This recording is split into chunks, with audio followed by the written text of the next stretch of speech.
Yeah. Yes. Interesting. No clue who that was. Interesting. I'm getting robo calls like there's no tomorrow. Oh. I average 15 a day now. Hmm? Getting worse and worse. Same with me. 15. If I don't know the phone number, I don't pick up. Yeah. And if they leave a voicemail, then I know it was legit. Scams, it's about 10. What? Scam. When it's recognized that it's scam, I get a lot. Logos, unknown caller. I'm like 15 a day. Got it. Yeah, I mean, the phone's constantly ringing. Yeah. It's kidding me. Yeah. Leave me alone. Yeah. Hey, man, I get a few, but I don't get that. I don't get that. No, I get a lot. I get a little ticket. Oh, look who's here. Hello. Joe. That's a surprise. Yeah. Okay, getting caught that you're going to dinner. We did. We did, we were- Oh, yeah.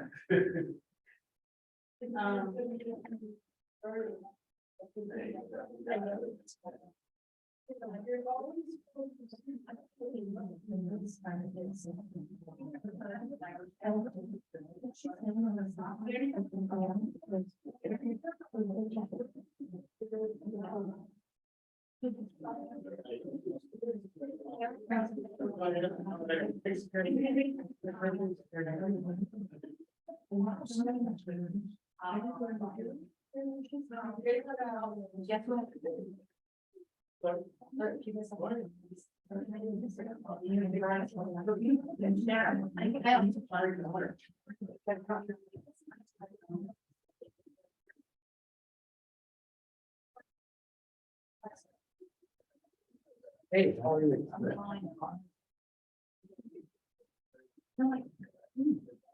I was just looking at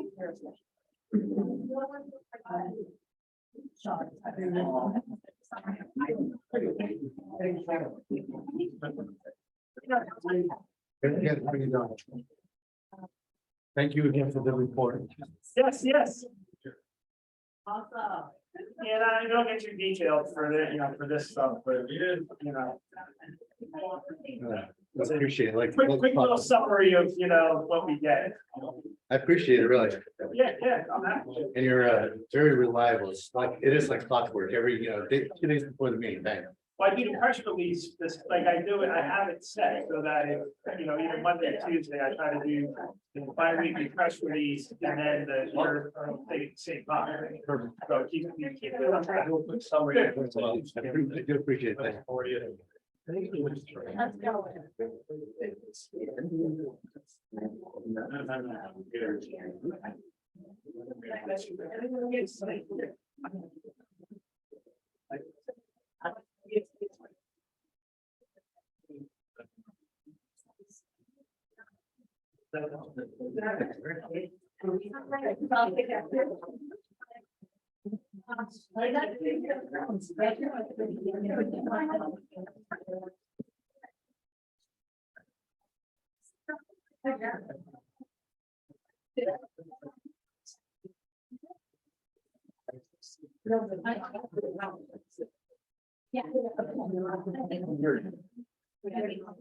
Let's go. Yeah. Oh. I don't get a full sound.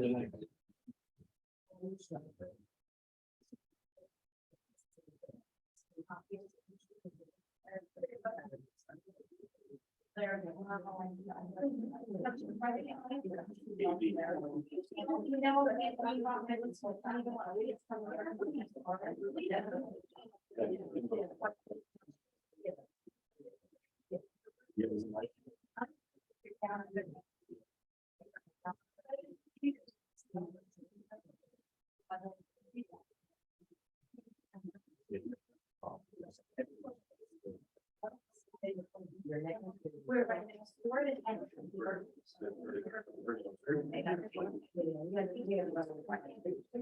Yeah, we had the pieces, but- No, no, I'm sorry. Thank you. Yeah.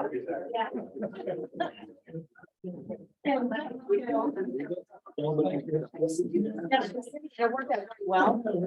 I didn't realize. It's like, no. No, I didn't know we. Came that humble. Yeah, yeah. It didn't work out well. Yeah, you're in business for a while. What's funny is, you don't realize the rhythm like that's. Morning, I do a little scribble on my oven. You know, no. Right, When yeah.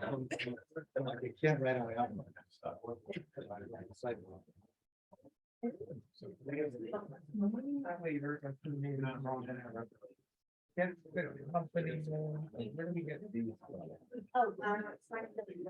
Oh, it's like the. Yeah, we've been using them. Well, probably before that, or. Yeah.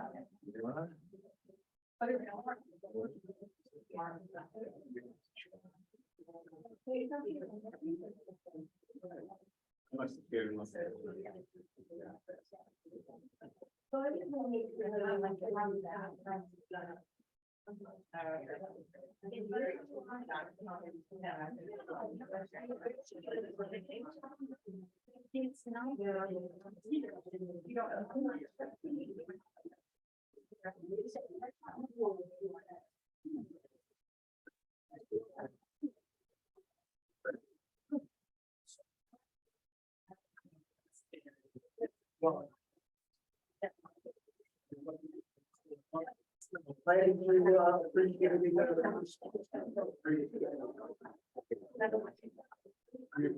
I'm glad that you appreciated the response from the leaders.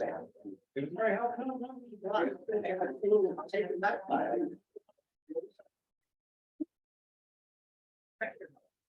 We're not always up.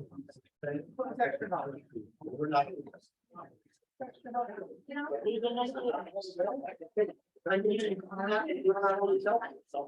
Extra, could you explain to me why we're not helping? Because we all want to take it here.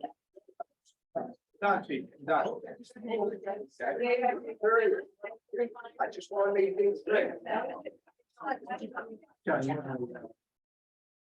You have a note on, like, including us? No,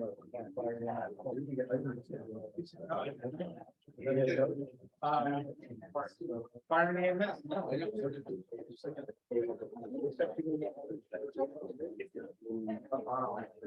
I get lots of emails about fireman EMS. You know,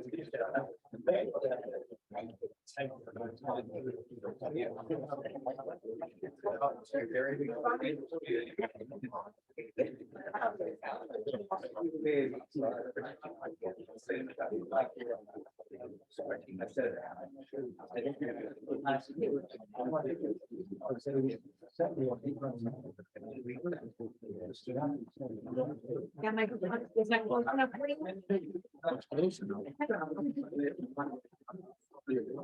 Yeah, I don't know. Which one?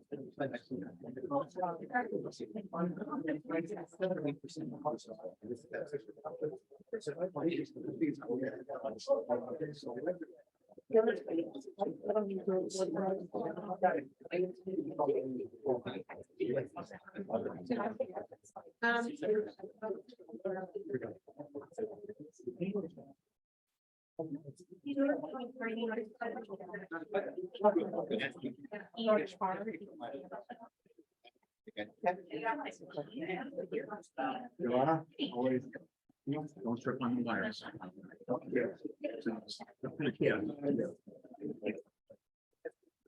Yeah.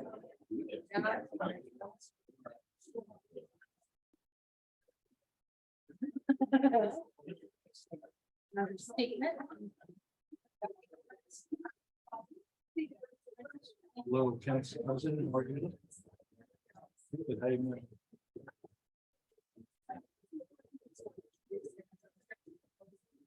So I'm gonna introduce that. Oh, really? Really?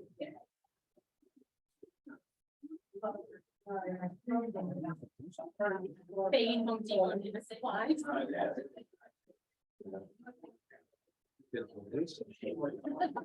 Blended lease program, it's all Janice. Figured out our revenue.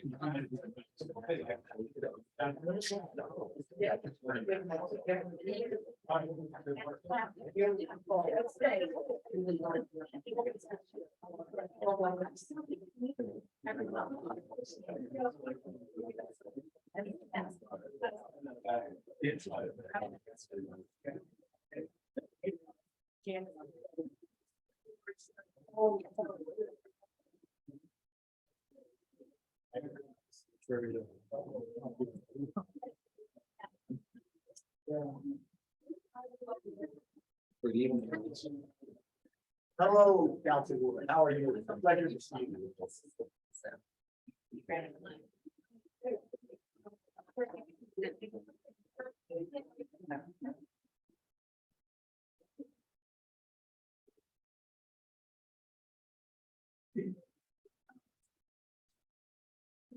I see Dennis.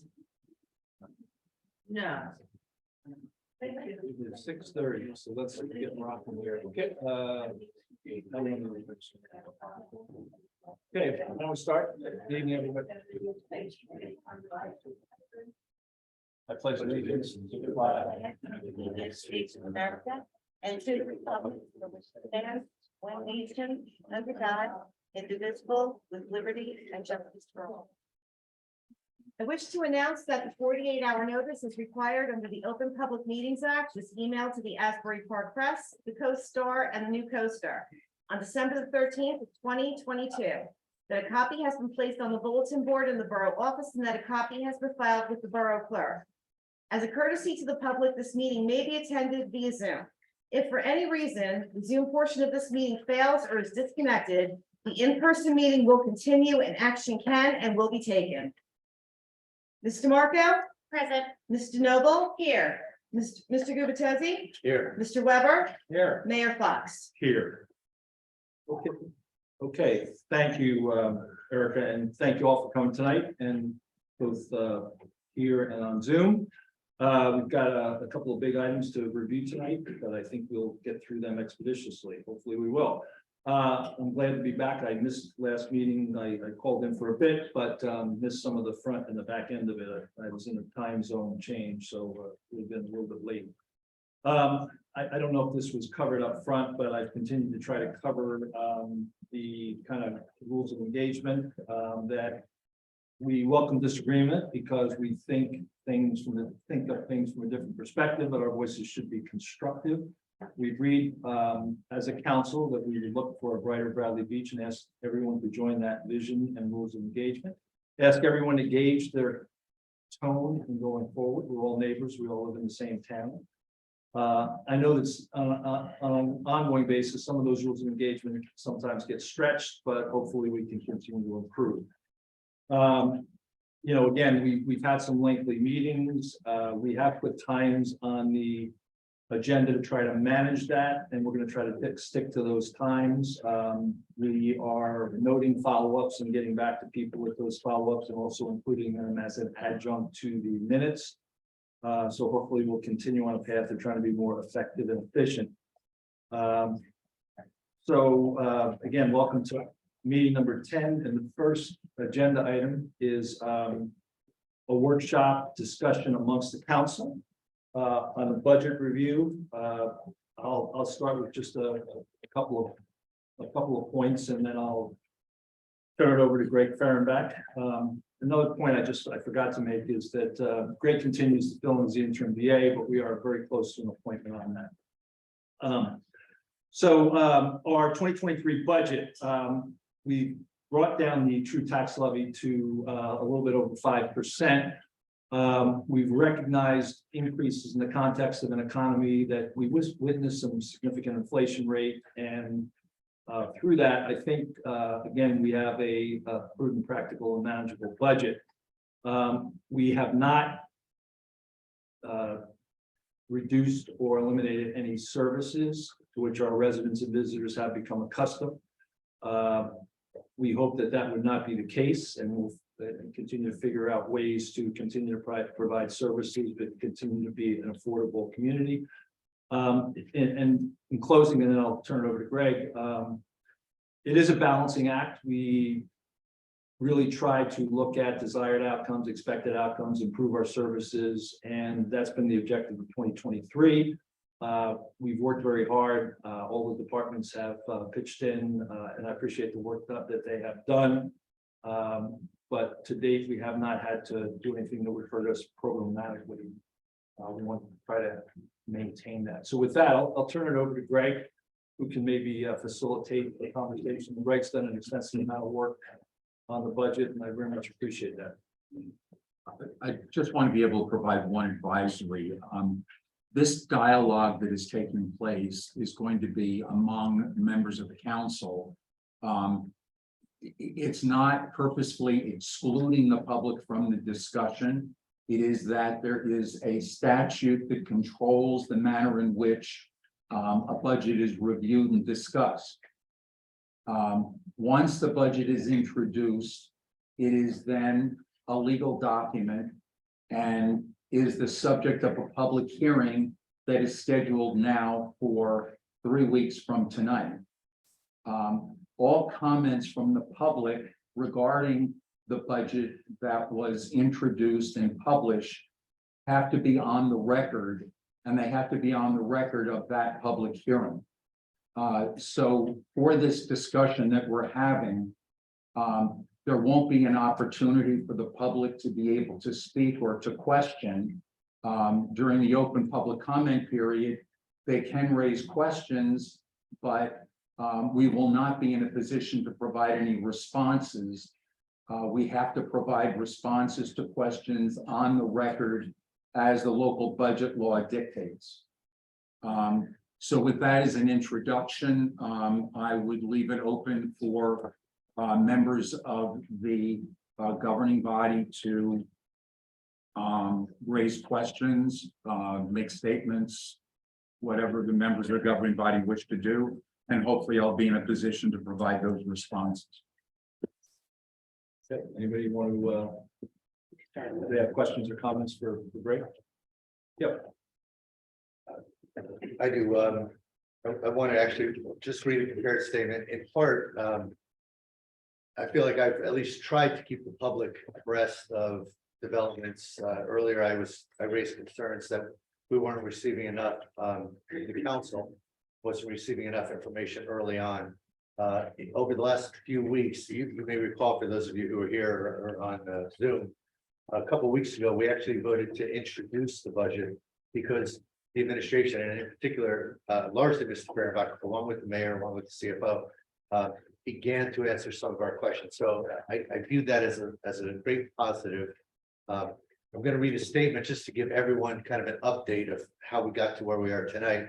And then along with the rest of the council, I do have questions that we'll ask openly for everyone else to hear.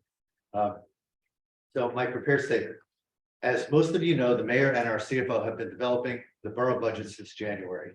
The council discredited the initial budget, which included a 20% municipal tax increase that was workshopped by our prior BA and the mayor on March 8th. 2 weeks ago, the council agreed to introduce the revised budget in order to begin a timeline for adoption that is provided by the state. As we stated 2 weeks ago, our willingness to ultimately adopt this budget would be tied to the council's ability to get answers to our questions. Over the past few weeks, our business administrator has worked very hard to begin to answer our questions.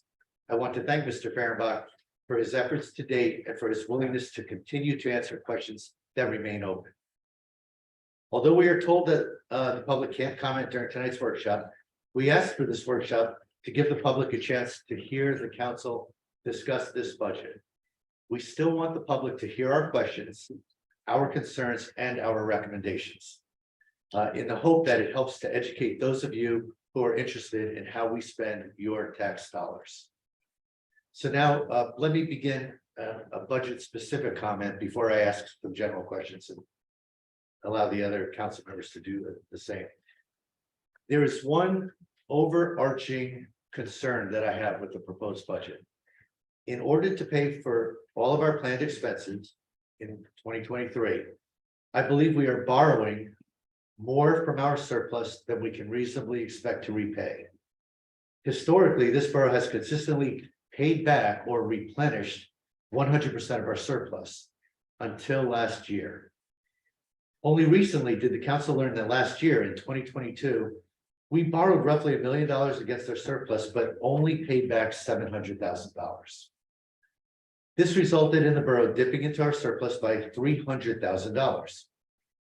In our 2023 budget that we're discussing this evening, we are increasing the amount we plan to borrow from the surplus from 1 million to 1.5 million. But there is no evidence to suggest we can repay this full amount to our surplus.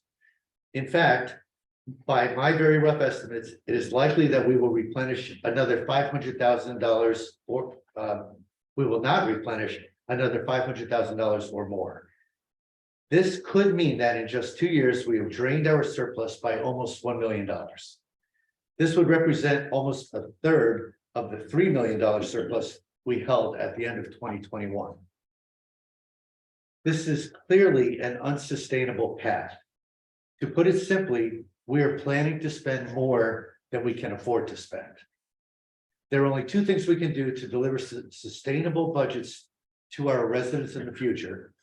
One, cut spending, or two, increase revenues. And no one wants us to increase revenues by increasing taxes. I don't like this budget for this reason, but I may have to vote to adopt it. We do not have enough time as we sit here in late May to dramatically cut spending or to increase revenues for the remainder of 2023. If we do not borrow this 1.5 million from our surplus, we would have to raise your taxes dollar for dollar. For example, reducing anticipated surplus by $600,000 would roughly double the current proposed tax increase. Over the next few weeks, as we approach budget adoption, we will discuss where we can make further cuts in spending or where we can increase revenues. Unfortunately, I think there isn't enough time to fix 2023. We need to formulate an aggressive cost management plan immediately. The council is officially asking the mayor and RBA to develop a very specific budget management plan that will help us close out 2023 as cost effectively as possible, and that will position us for sustainability for 2024. Now, I do have a number of questions as we all anticipated to ask about the budget, but I'd like to offer. Well, before you do that, I'd ask Greg, Greg, I think Anthony and yourself, and correct me if I'm wrong, worked through a surplus replenishment analysis. Did that get completed or no? The CFO did produce a surplus rebuilding plan, which is what it's generally called. And there was a discussion with Mr. Gubitosi and I think Ms. DeNoble one morning, in which he indicated during that he would feel more comfortable if the surplus were being anticipated at a level of 1.1 or 1.2 million, instead of it being at the $1.5 million level. He did indeed express a concern for the 1.5 level, but the reason we're at the 1.5 level is because of the general concern to try to keep the property tax increase in 2023 as low as possible. Okay, thank you. Okay, we'll continue. Yeah, and just on that note, when I expressed those concerns, I did not receive reassurances from the BA or our CFO that they were confident we could replenish the surplus. I think we all share a common concern that this is a fairly aggressive assumption in the budget. So when we start to ask about 50,000 here or 100,000 there, just understand that we're starting out planning to borrow possibly another 500,000 or more that we will not be able to replenish. So we're spending it from our savings. And we already spent 300,000 last year from our savings. We're planning to spend possibly 500,000 or more. We may not, we may have a really good year, we may get revenues that we didn't anticipate. We may be able to dramatically cut expenditures over the second half of the year. But the likelihood of doing that to the tune of $500,000 or more, I think is pretty limited. And I had this conversation with our CFO. And he did not disagree. So I just want that to be known to the public. Yes, I have a specific question about that.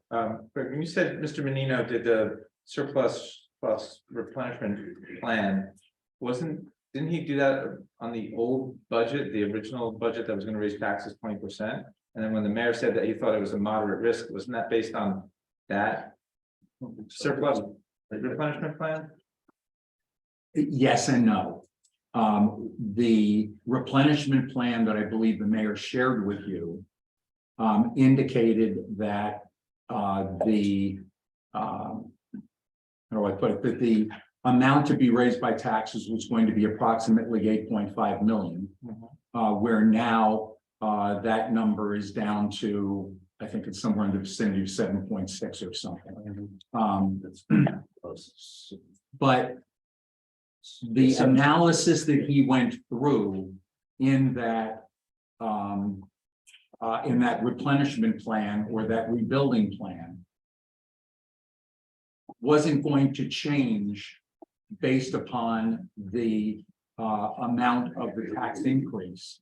And the reason it wouldn't change is because he simply was going through an analysis of where there would be money coming back into fund balance from what sources, and the amount he had coming back from the property taxes was not going to change because his assumption was that an equivalent amount was going to be spent.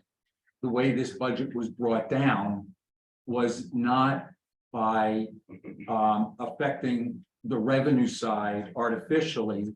It was by affecting the expenditure side substantively.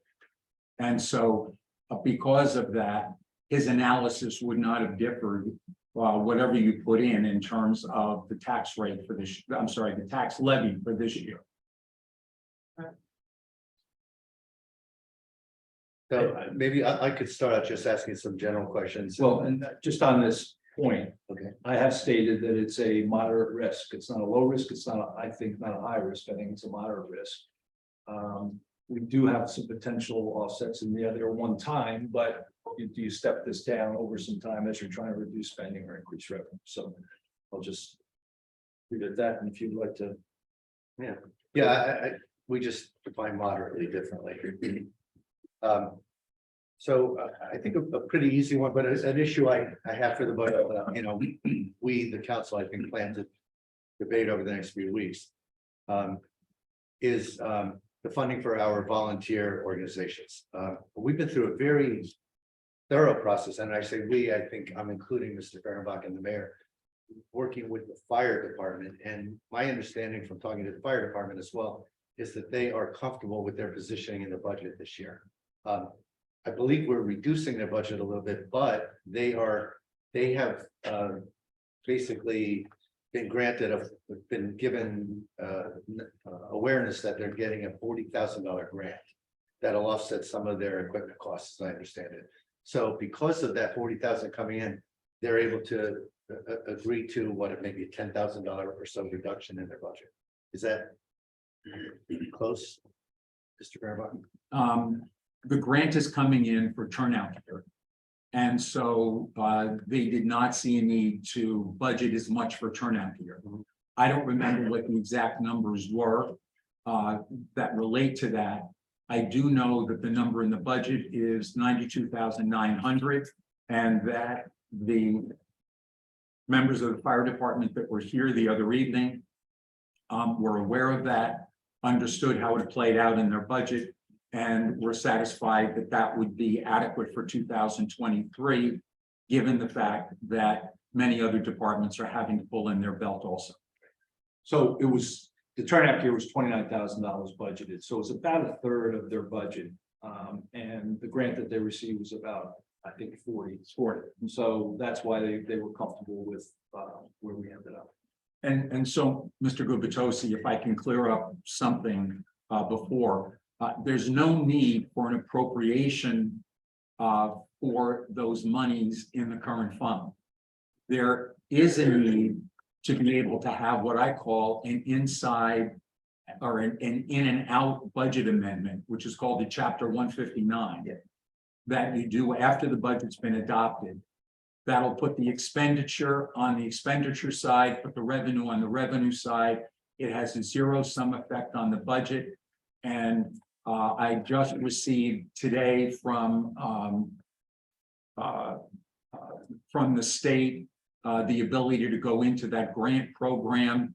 And so either later this week or next week, I will go into that grant program to be able to get the necessary documentation so that we can process a Chapter 159 immediately, not immediately, but within 2 weeks or so after the adoption of the budget.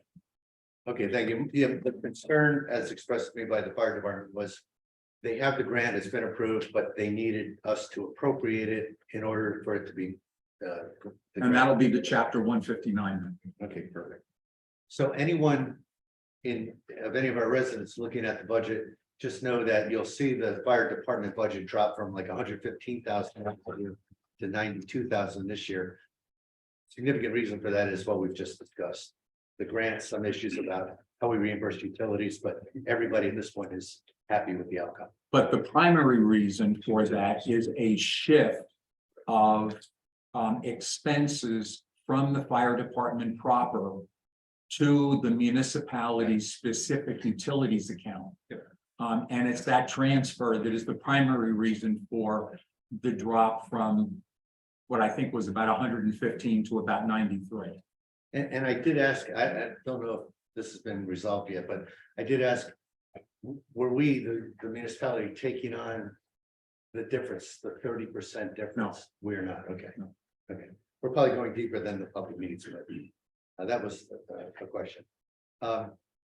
Similarly, if we looked at first aid, and I want to start my questions with these two because these are really important volunteer organizations to the borough. First aid, right now, we're not in total agreement, at least I'm not, and I do want to have discussions over the next couple of weeks with the administration. But first aid, last year was budgeted 35,000. This year, they're asking for closer to 55,000.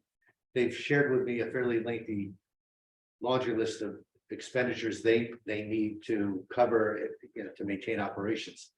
I know right now we've budgeted 40. We've gone from 35 to 40. Right now, in my mind, there's a shortfall of 15 between what they're asking for and what we've built into the budget. So whereas normally I would sit here in front of you saying we're trying to find ways to cut the budget. This is one particular area where we may be looking to increase by $15,000, depending on what Mr. Fehrenbach's review of the first aid budget tells him. Yeah, and that review was supposed to take place last week. Unfortunately, they had a couple of late breaking cancellations because of some other commitments. So we're trying to get that rescheduled as quickly as we can. One thing I know, Councilwoman DeNoble and I have discussed, Jane, if you don't mind, I'll include the Ozzie Center roof. Yes, please do it, yeah. We were asking about, do we have the budget dollars in place for the Ozzie Center roof repairs? And in fact, we have reserved dollars. Ms. Fehrenbach, so you said we have adequate reserves.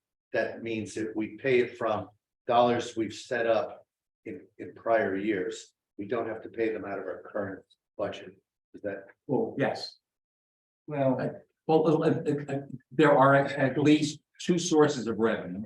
And as I indicated to you in my response, one of these responses that I've given you, there are funds that are set aside for the roof and for other capital purposes. I have not been able to go through to determine what those other capital purposes are yet. I need to get an ordinance from the clerk that I tried getting earlier today, but wasn't successful. I will get that, and then I will understand what the intentions were of that ordinance and the appropriation. for what is on the agenda tonight. Later on, whichever of the two choices, there are sufficient funds to be able to fund that contract with Provco.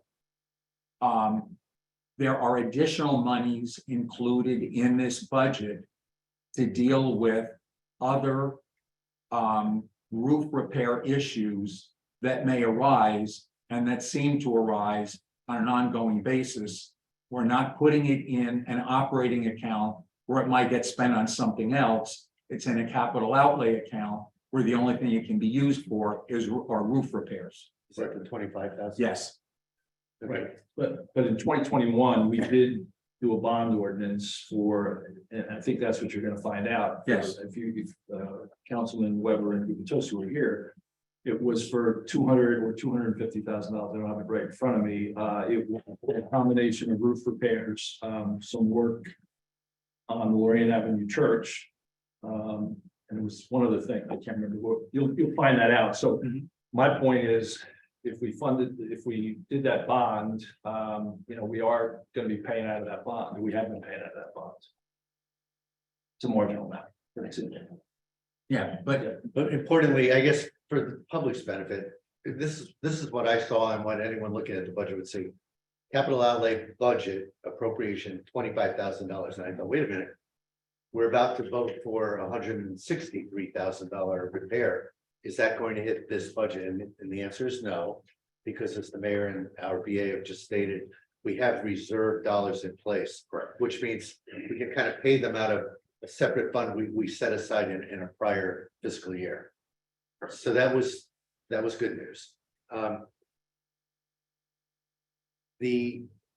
There are just outstanding questions that the BA, Mr. Fehrenbach, is aware of that I have regarding a very large spike in salaries in 2022 for our DPW, as well as a very large spike in their other expenses. And I know you're in the process, Mr. Fehrenbach, of evaluating that further. You've done some preliminary legwork, I know. But it was such a significant amount. The combination in 2021 spiked in 22. Now here we are in 23, and the numbers are pretty reasonable in 23. But it's reasonable when you look at where we were last year. But last year was such a crazy spike. I'd like to understand salaries on a base of 770,000 went up to 1.1 million. Other expenses on a base of 500,000 on a appropriation of 500,000 went up to, at least best I can tell, 700,000. So you combine those two increases, it was about a $500,000 increase that I would just like to better understand what happened in 2022. There may have been, very unusual circumstances in the world of our DPW, but I'm just asking our administration to give us a better understanding of what happened in 22. may I respond? Oh, please. On the other expenses, I sent out late today to you and even later to the rest of the council, a spreadsheet in which I took down, not including snow and ice control, or stormwater management or recycling, which are odd little things, but just the primary accounts of road repair and maintenance, buildings and grounds, solid waste, and vehicle maintenance. The primary accounts in the Department of Public Works. I show you that on an actual basis, according to the information submitted to the Division of Local Government Services, that the expenditures in 21, 22 fall in the range of 605 to 650,000. The requested appropriation for this year is 700,000. They are in the ballpark. I am hearing even at this level of 700,000, some groans from the Public Works Department about the issues they have with vehicle maintenance and vehicles that have been around for a while, the increased costs of automotive parts to be able to deal with these.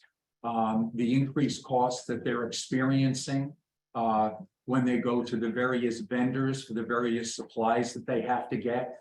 And so I will just say from my perspective on the other expense side, where the appropriation level is this year compared to the actuals of 2001 and 2002, that this appropriation level is reasonable. There is a glitch in 2000, I think it's the 2022 budget. Might be 21, I just don't have that in front of me now. I think it's 21, but go ahead. Where there appears to have been some appropriation issue that particular year. And the costs for dumping waste at the Monmouth County Reclamation Center in Tinton Falls appears to have only been able to be funded through a transfer that was extremely large, like about $220,000. And so when you look at the appropriation for 1 year versus the next year, it looks like you have a huge appropriation going into the next year, where when you look at it in the actual expenditure, it's not off at all. There must have been something going on in terms of the way something was being recorded or accounted for, but I don't know what that is. I just see that as an open item. We'll continue to discuss that over the next few weeks. On the salary and wages, you and I believe, are somewhat disagreeing, but I can tell you that we have gone through individual by individual in each one of the units that I just mentioned, comparing their annual salary rates, comparing them with the contracts that were either just implemented or were then carrying through implementation through the years of that contract. In my review, those salaries and wages match what the appropriations were, excluding the issue of overtime, which seemed to have spiked somewhat in 22 as the result of utilizing public works employees to make certain capital improvements and the snowstorm of January 2022. That's my comment on that. Okay, thank you. You know what, we may not disagree, actually. You did share with me that analysis for 2023, and it looked very thorough, and it answered my questions for 2023. My concern was, how did salaries and wages from 2021 increase 350,000 to 2023 when you and the mayor have reported to me there's been relatively nominal turnover, relatively nominal adjustments in pay, 100,000 or so of adjustments in pay, but it's up 350,000. And at the first time I brought this up, the answer was it might have just been faulty reporting. There may be a recording error. So I'm just waiting for, confirmation as to what's going on with that number. It's a big enough number that I choose not to ignore it. But And if I can just say one thing, please. I should say one more thing. The data that you're looking for is from, frankly, a different time and place. Mhm. And the personnel are not here. The people who did it are not here. And the records are not as crisp as some of us would like them to be. And so it is possible that the answer to your very reasonable question may not be able to be found. Okay. And again, we have time to figure this out. So I just want to make sure, as folks try to look through the budget data. By the way, this is sitting on the council's desk. Has this officially been shared with the public? Well, yes, let me say, there are about, I don't know, several sheets and the capital improvement portion that's not in there because I knew that wasn't going to be part of the discussion. I made those copies because I was not able to, with the technology we have available, to get it up on the screen And in the event we were going to be referring to any elements of that document, I wanted to make sure that all of you had it available, and I could say, you know, go to sheet 15A to be able to see X. And so we had those copies made today, going back to I can't remember, an analog system instead of a digital system. Okay, well, thank you for that. But is this data also available to the public at this point in time? It should be on the website. At least the summary is published, Yep. and all of the things that we have to do under the local budget law are taken care of. Thank you. Similar to a far less degree, but similar to the DPW question salaries, there was a sizable 13% basically increase in the police department salaries year over year, 22 to 23. However, thanks to your detailed analysis, you've got us within $100,000 or so of. It started out being a few $100,000, and you did explain a few variables that was not evident.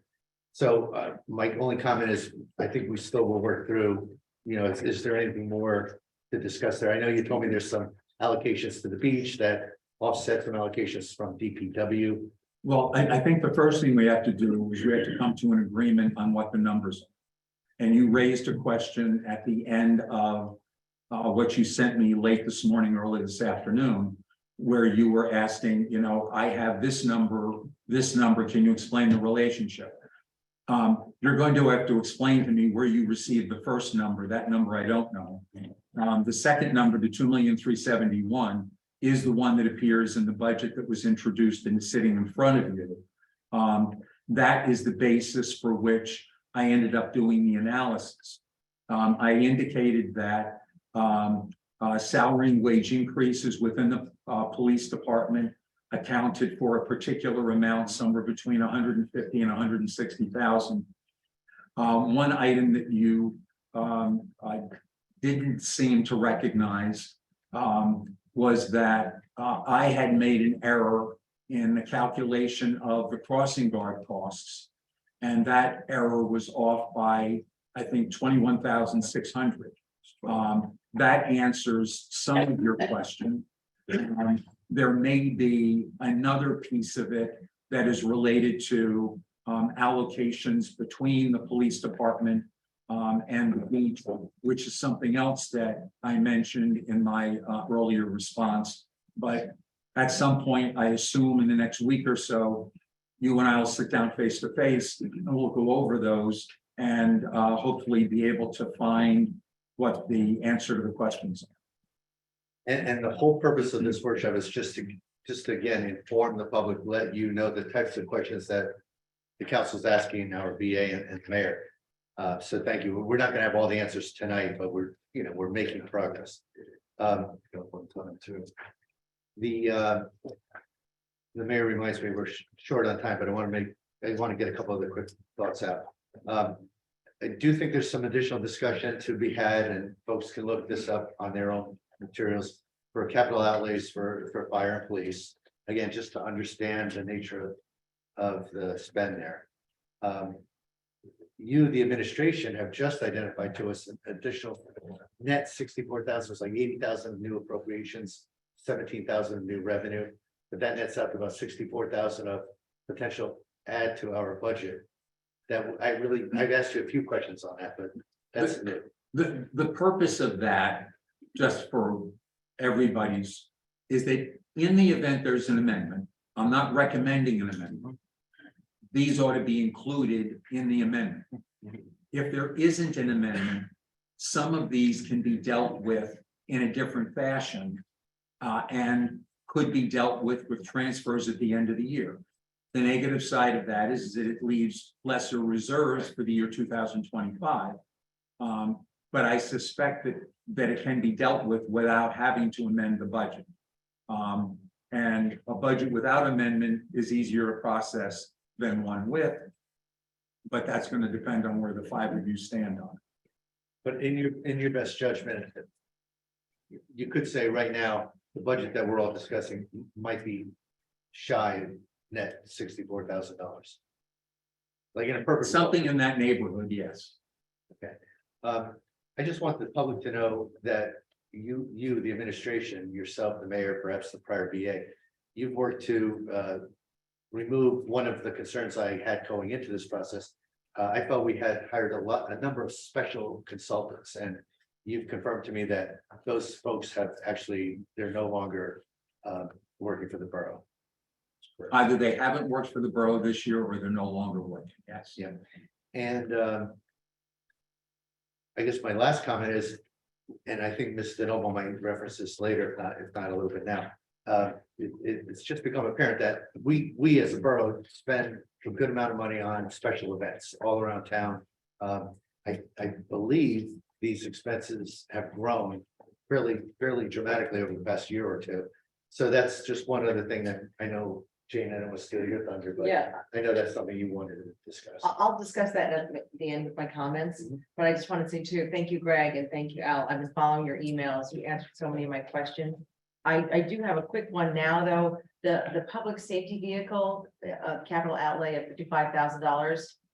And what is that for exactly? Is it for a police car or? It is for the replacement of one police vehicle. It is a 2013 Ford Taurus with almost 8,000 miles on it that has been determined to be in very poor condition. And so the department had actually originally requested the replacement of 2 vehicles. We are recommending one.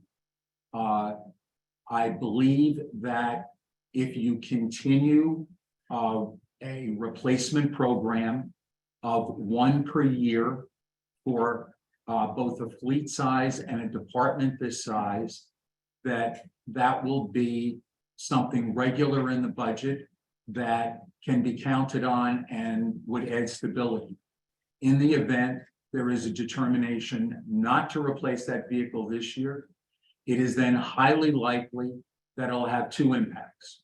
One is that you're going to end up having some greater expenditures for automobile repair costs. And next year, you're going to have to then accept the fact that you're going to have to replace 2 vehicles, which will then put an added burden on next year. One of the objectives of a capital improvement program or a capital outlay program is that you try to keep things regular.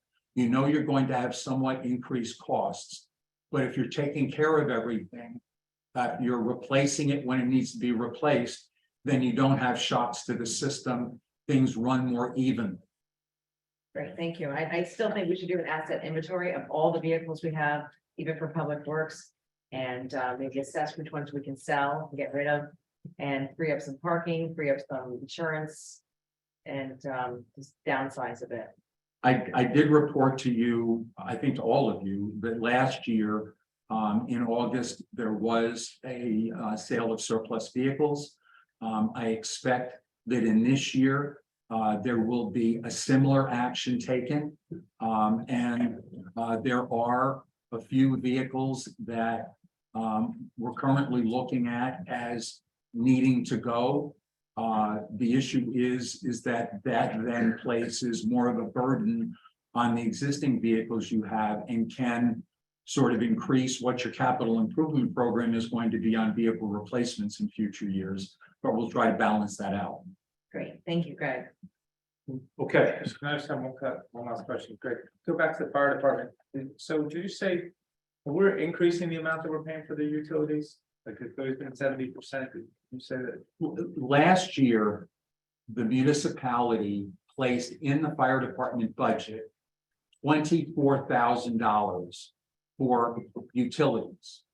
On top of that, the fire company pays 30% of the utilities because of their sort of private use of the facility. That $24,000 that was in the fire department budget has been moved out and has been moved into the utilities portion of the overall budget because no other department has their utilities in the department budget. And that was, I believe, an action the prior administrator took to try to make things more consistent and frankly, conforms better with the objectives of the Division of Local Government Services. Thank you. And I have just a quick question here. So, and again, thank you so much, Greg. You've been so responsive with your emails. I really appreciate it. Just as far, and you touched on this, as far as like when we were talking about amendment versus chapter 159, but just so I'm clear, I know that we have some legal fees that are unaccounted for, you know, particularly COA special master. So what is your recommendation for making sure that those are accounted for in our budget? First of all, the local master costs, which I don't think were understood when the budget was originally put together. Frankly, we didn't come to an understanding of it until, I think, March. We're estimating right now, based upon the way the billings are coming in, that it's going to run somewhere in the vicinity of $30,000 to $35,000 this year. I indicated in my response of the day before yesterday to Mr. Gupatosi that if there's going to be an amendment, you ought to consider putting $35,000 into the legal services account for the cost of this special master.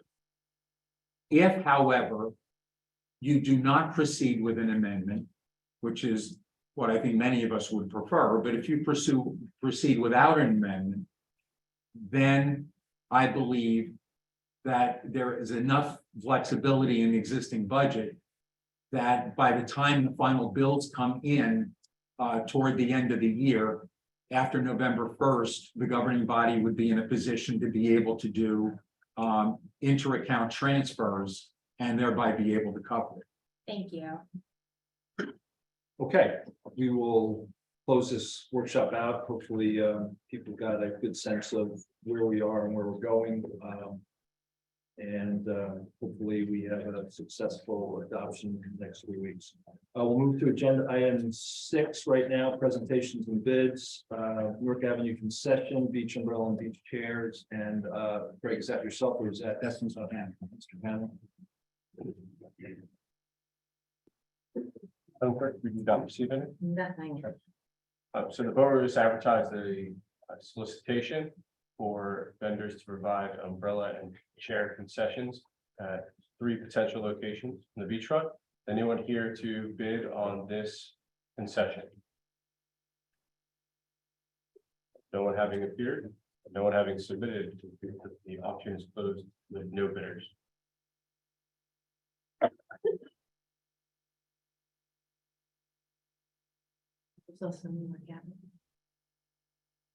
Oh, we have a second one too. Do we have one for that? Nothing came up. No one came up in Newark Avenue. The borough also advertised solicitation for a food or drink or service concession at Newark Avenue. No one submitted. Anyone here to? You're here? Okay. Did you bring your bidding materials with you? We didn't want to get information. I didn't know what we had to do. Okay. Talking about it, Real Rocco's and also Occupy City. And we're interested in doing some of the food trailer and concession. Okay. So what we can do is we can get you the bidder notice for that concession. So you have to submit a bid bond before tonight. And we can rerun the auction knowing that you're interested and go from there. I'm sorry.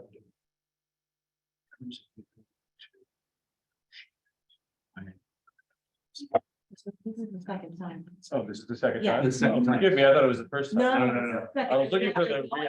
Guys, nobody came, Okay. nobody brought anything. I'll tell you what, why don't, so this is the second time we advertised it and no one has submitted, so the local contracts law, we can negotiate directly with the concessionaire under circumstances. Now, later. Don't think we have a lot of other stuff to do today, but if you could come up or at the end of the meeting, just see Mr. Fahrenbach, who's the administrator of the town, Greg Fahrenbach, and give him your contact information. Sure, he'll reach out to you and we can go from there. It is kind of sensitive, obviously, like to do this as soon as possible at the meeting tonight, so. However, we can. Yeah, if you don't want to stay for the whole meeting and contact us tomorrow, that's fine too. That'd be great. We'll be able to respond quickly because we recognize that we do need a concession I there. think there's a trailer or something available, maybe over something out. Well, okay. Well, we're able to negotiate, whatever your ideas, and the borough has an idea, what do want to be there. Governing body has to approve the concession, so we can all work together to try and make that happen. Thank you for coming, we appreciate it. Yes, we do. Thank you. Thank you. So we'll close that auction as well, Madam Clerk. No winners, but a prospective applicant is always better than nothing. I think so. Okay, last thing on presentation bids is Pride Month proclamation, dated May 24th, 2023. Where, I'm sorry. I am. Okay, so we have a proclamation for Pride Month.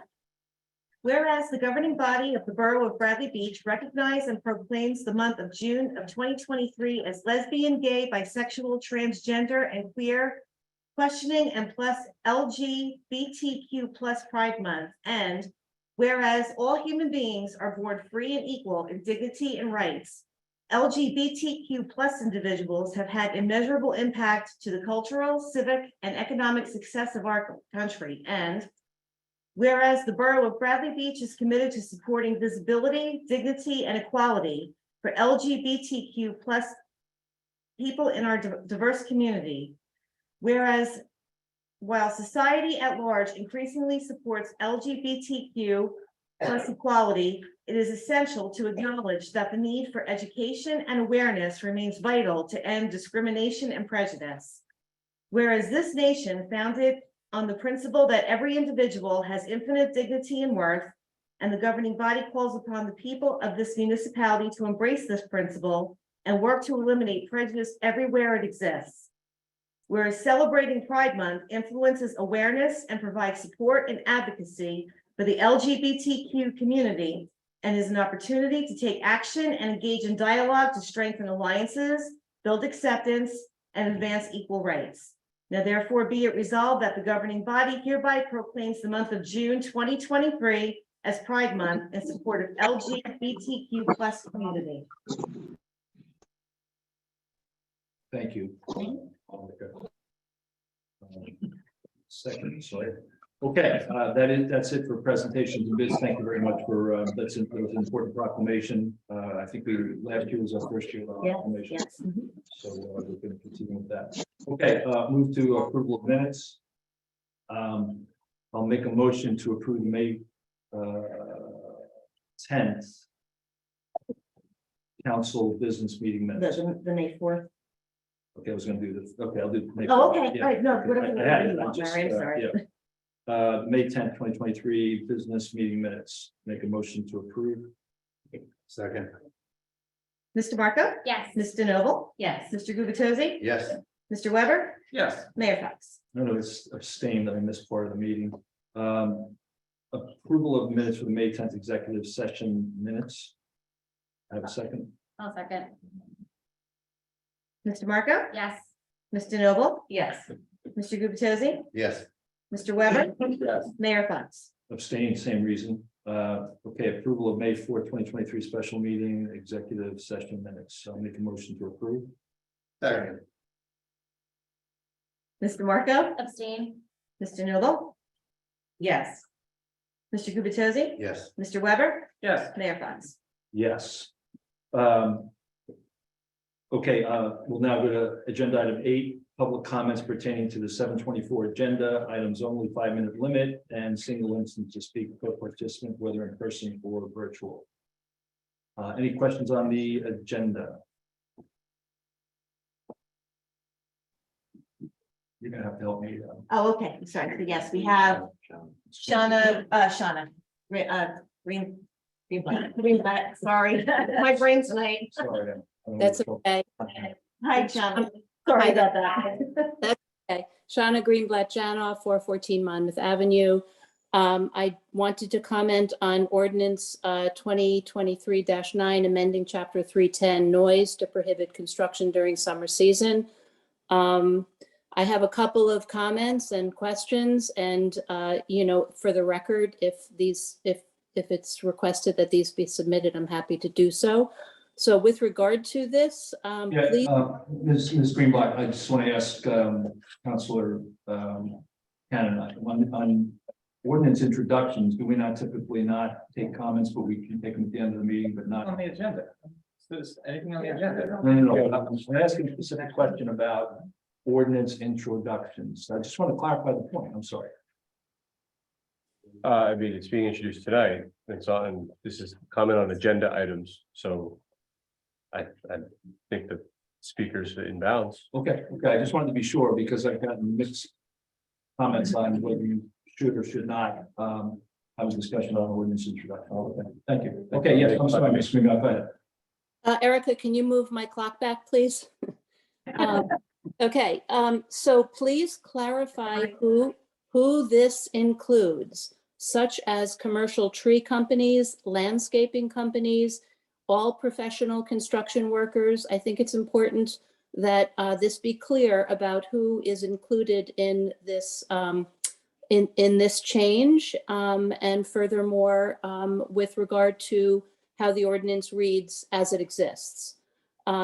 Another question, who monitors compliance outside of regular business hours? That is between the hours of 4 to 6 p.m. when the borough is closed on weekdays, and who monitors compliance on the weekends. If it is law enforcement, will they be advised to act on ensuring compliance? What steps are there in default? Is it a violation issue? Is it a monetary penalty? I know in the case of the shade tree ordinance, there's very specific verbiage about the consequences of noncompliance. Is this amendment intended to be implemented on approval of this vote and begin in this summer season? And furthermore, what is the protocol to advise all parties who must adhere to this commercial restriction, such as current active contractors and builders, licensed tree companies and landscapers, law enforcement, and so forth? And I just want to say that it is said that good fences make good neighbors, but I believe that it's actually good municipal planning and policymaking, along with oversight of compliance, that makes good neighbors. So that was my comment about that. Another question has to do with the reference to appointment of special counsel to the mayor memo. Can you provide some context on this? Do other municipalities have special counsel to the mayor? Is this something we've had in the past and have let go and putting back in place? And is there a cap on this budget or a scope for this? So let me answer the first set of questions. We'll take those questions down as part of the introduction. So before we move to adoption, we'll make sure we cover those items and flush those out. So I appreciate those coming in. On the second question on special counsel, I will cover that as part of the communication discussion today. Okay, thank you. Okay, thank you. Yes. I'm Steve Cohen, 612 Third Avenue. I wanted to comment on the item here for 2023-164, the approval of Raleigh Cap Sports for volleyball. It's a very nice operation. I've seen presentations that they've done. I think that's a wonderful asset. They just do that. Like something? Did you?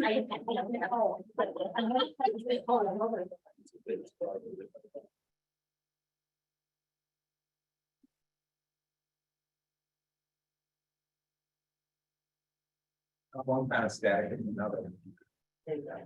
Hold on. Well, first time it's happened down there. No. Councilor Manel used to do it all the time. It just annoy me. Sorry. As I said, Raleigh Cap Sports is a very nice operation. I've seen their presentations, and that is a wonderful asset for the town. Again, and to Ms. Greenblatt's comments about the special counsel, there is no not to exceed. I mean, the public needs to understand how much can be spent. I mean, without a cap on there, first of all, we don't know what it is. Second of all, there's no cap. Is it 7,000, 10,000. I mean, I'd like to get a contract like that. I don't have a scope and I can just bill $150 an hour. That would be great. So, again, we have to start, communicating with the public as to, how much things are gonna be. Also, thank you for doing, the introduction of ordinance, 2023-9. I do agree with some of, Mr. Greenblatt's comments, but, in a summer community, it's very nice if we don't have the construction noise on Saturdays. And I think that people building houses will appreciate it more when their houses are complete. Thank you very much, Mayor. That's all I have. Thank you. Any other questions? Yes.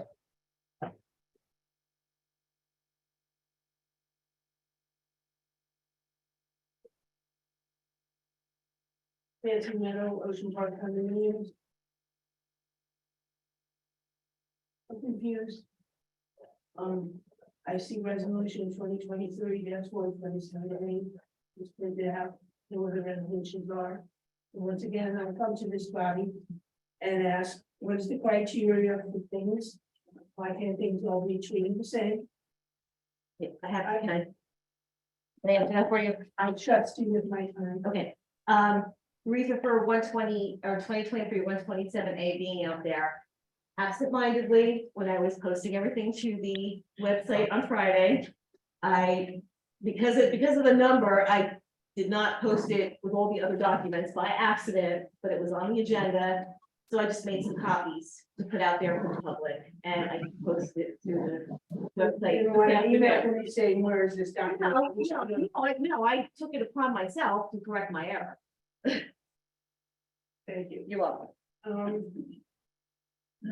I find the introduction to the noise of ordinance also confusing. This says to prohibit constructive activities. Does that mean a hammer? It's too vague. And then I think we'll make that name, let alone that policy. I'm in favor of no noise. And today would be nice to have no noise. But either do it right or don't do it. I also find it inappropriate, let alone insulting and offensive, that Ms. Greenblatt brought up under communications, which is part of the agenda. Special counsel and the mayor, we don't get to just make our statements and comments and go on record for understanding it until the next 5 minutes. Because I would tend to think that our insurance covers the 5 of you as well as municipal employees. I would tend to think that with our insurance covers an attorney, and if you have needs for one beyond that, that would be at your own expense. So once again, with the budget, and I can show you where to cut expenses, and I can show you where to increase revenue, I would think that a tremendous place to start. Not with you thinking you're I don't beautiful long legs. I know that's what it is. You just don't want to hear me. I'm like, Budget. A huge chunk that is quite offensive is the legal fees for this teeny little borough. So again, this, this appointment of special counsel to the mayor, you need special counsel, hire your own, at your own expense. Thank you. Yes.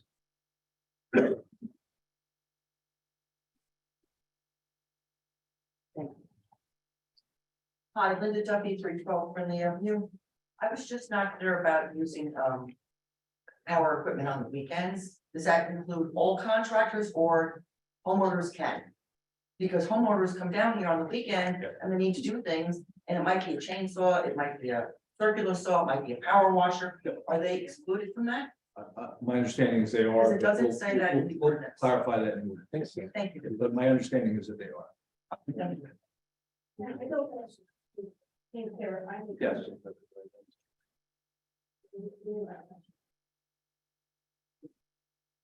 Larry Bagwell, resident of 305 Park Place Avenue, and also currently chairman of the Shade Tree Commission.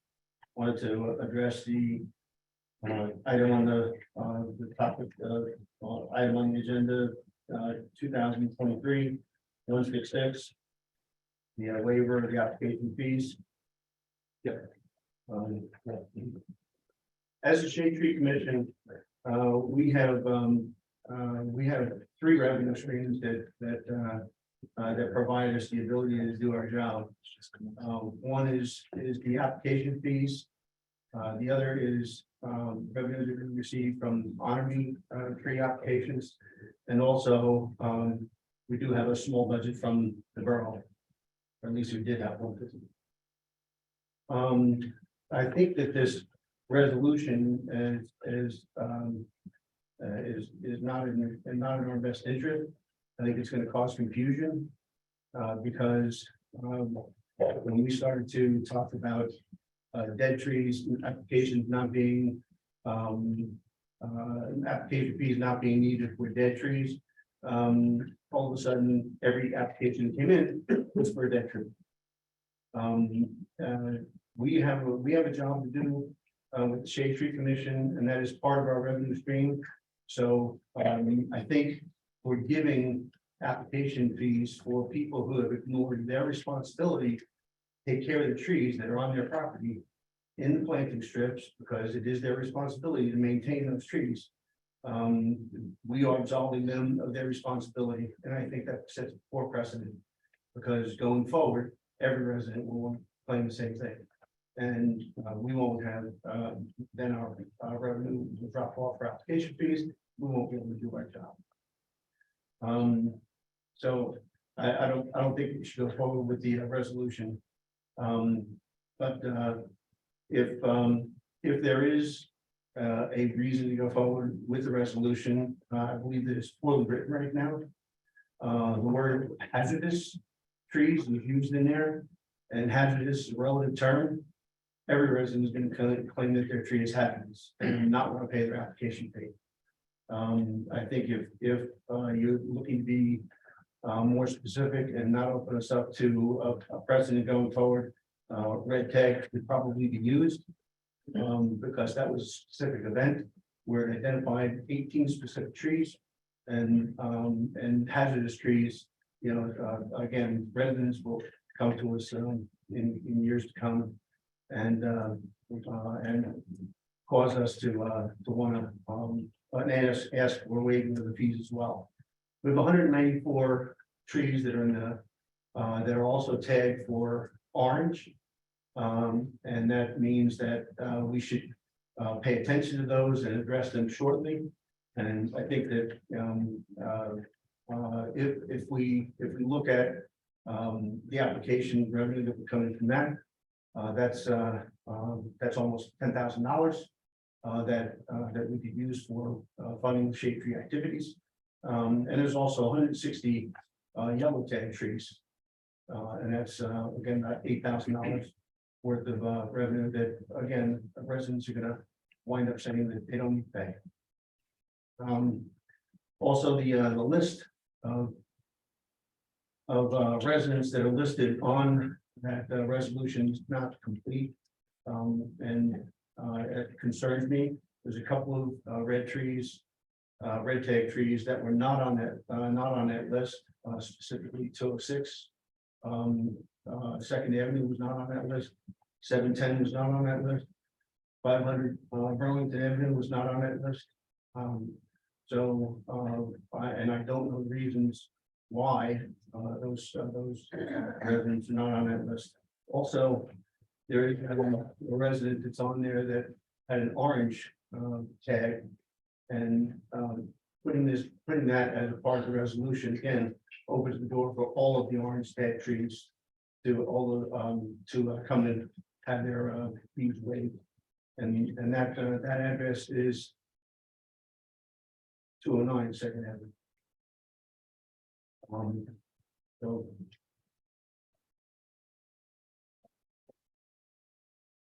okay. Thank you. Thank you. Any other questions? Yes.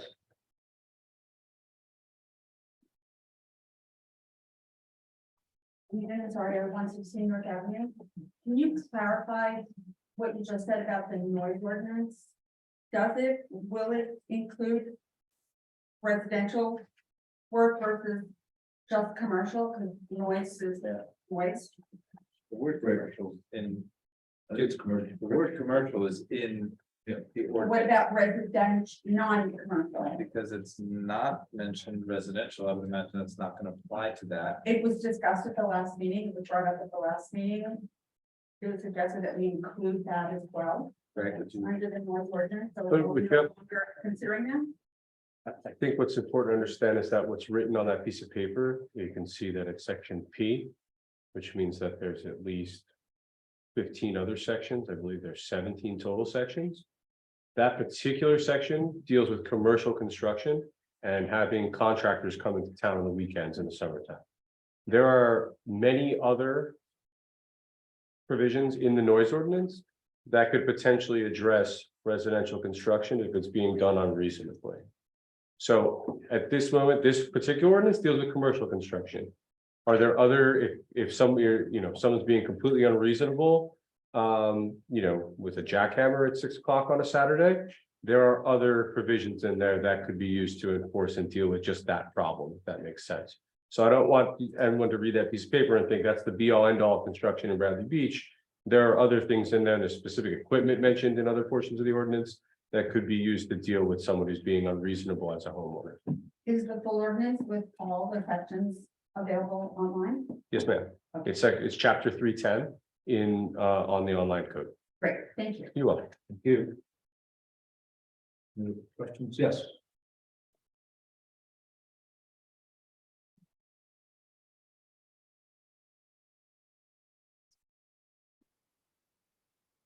Good evening, Steve Ecker, 506 Monmouth Avenue. In regards to ordinance 2023-9, I'd like the council to seriously consider passing the noise ordinance, particularly we're a resort town. And I think it's important for people to be able to enjoy their backyards, their front yards, their decks, their porches without constant racket of, even if it's a homeowner that considers himself the general contractor of his own job, it should be almost to include all outdoor power equipment, circular saws, orbital sanders, tile cutters, but it should be non-emergency. If there's emergencies, a tree falls down, what are you gonna do? If there's a tree on a house, it probably has to come down, even if it's a Saturday in the summer. We're talking about 14 Saturdays in the summer. And I know there's people that come down from other parts of the state to their summer house and they want to work on Saturday or Sunday. I get that, but we've kind of run up against, everybody thinks the rules don't apply to them. And it is becoming a problem. It's certainly a problem for us at 506 Monmouth Avenue. That's a whole, probably another meeting. But take a drive by and look at 504 Monmouth Avenue, you'll know exactly what I'm talking about. To have a roofing contractor, we put a pool in 3 years ago. So we spend a lot of time in our backyard and we host a lot of family and neighbors consistently to our backyard. And to have a roofing contractor ripping shingles off, 14 inches from your property line is not ideal in the summer. If you want to do it in, the beginning of May, you want to do it the middle of September, and on a Saturday, have at it. But we're asking for 14 Saturdays and 14 Sundays from Memorial Day weekend to Labor Day of peace and quiet on the weekends. And I hope you take that under advisement and vote for this ordinance. Thank you. Thank you. Yes.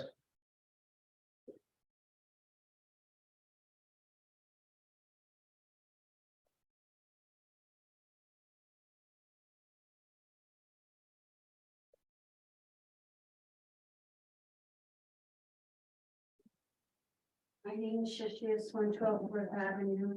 I had a question about the bills list.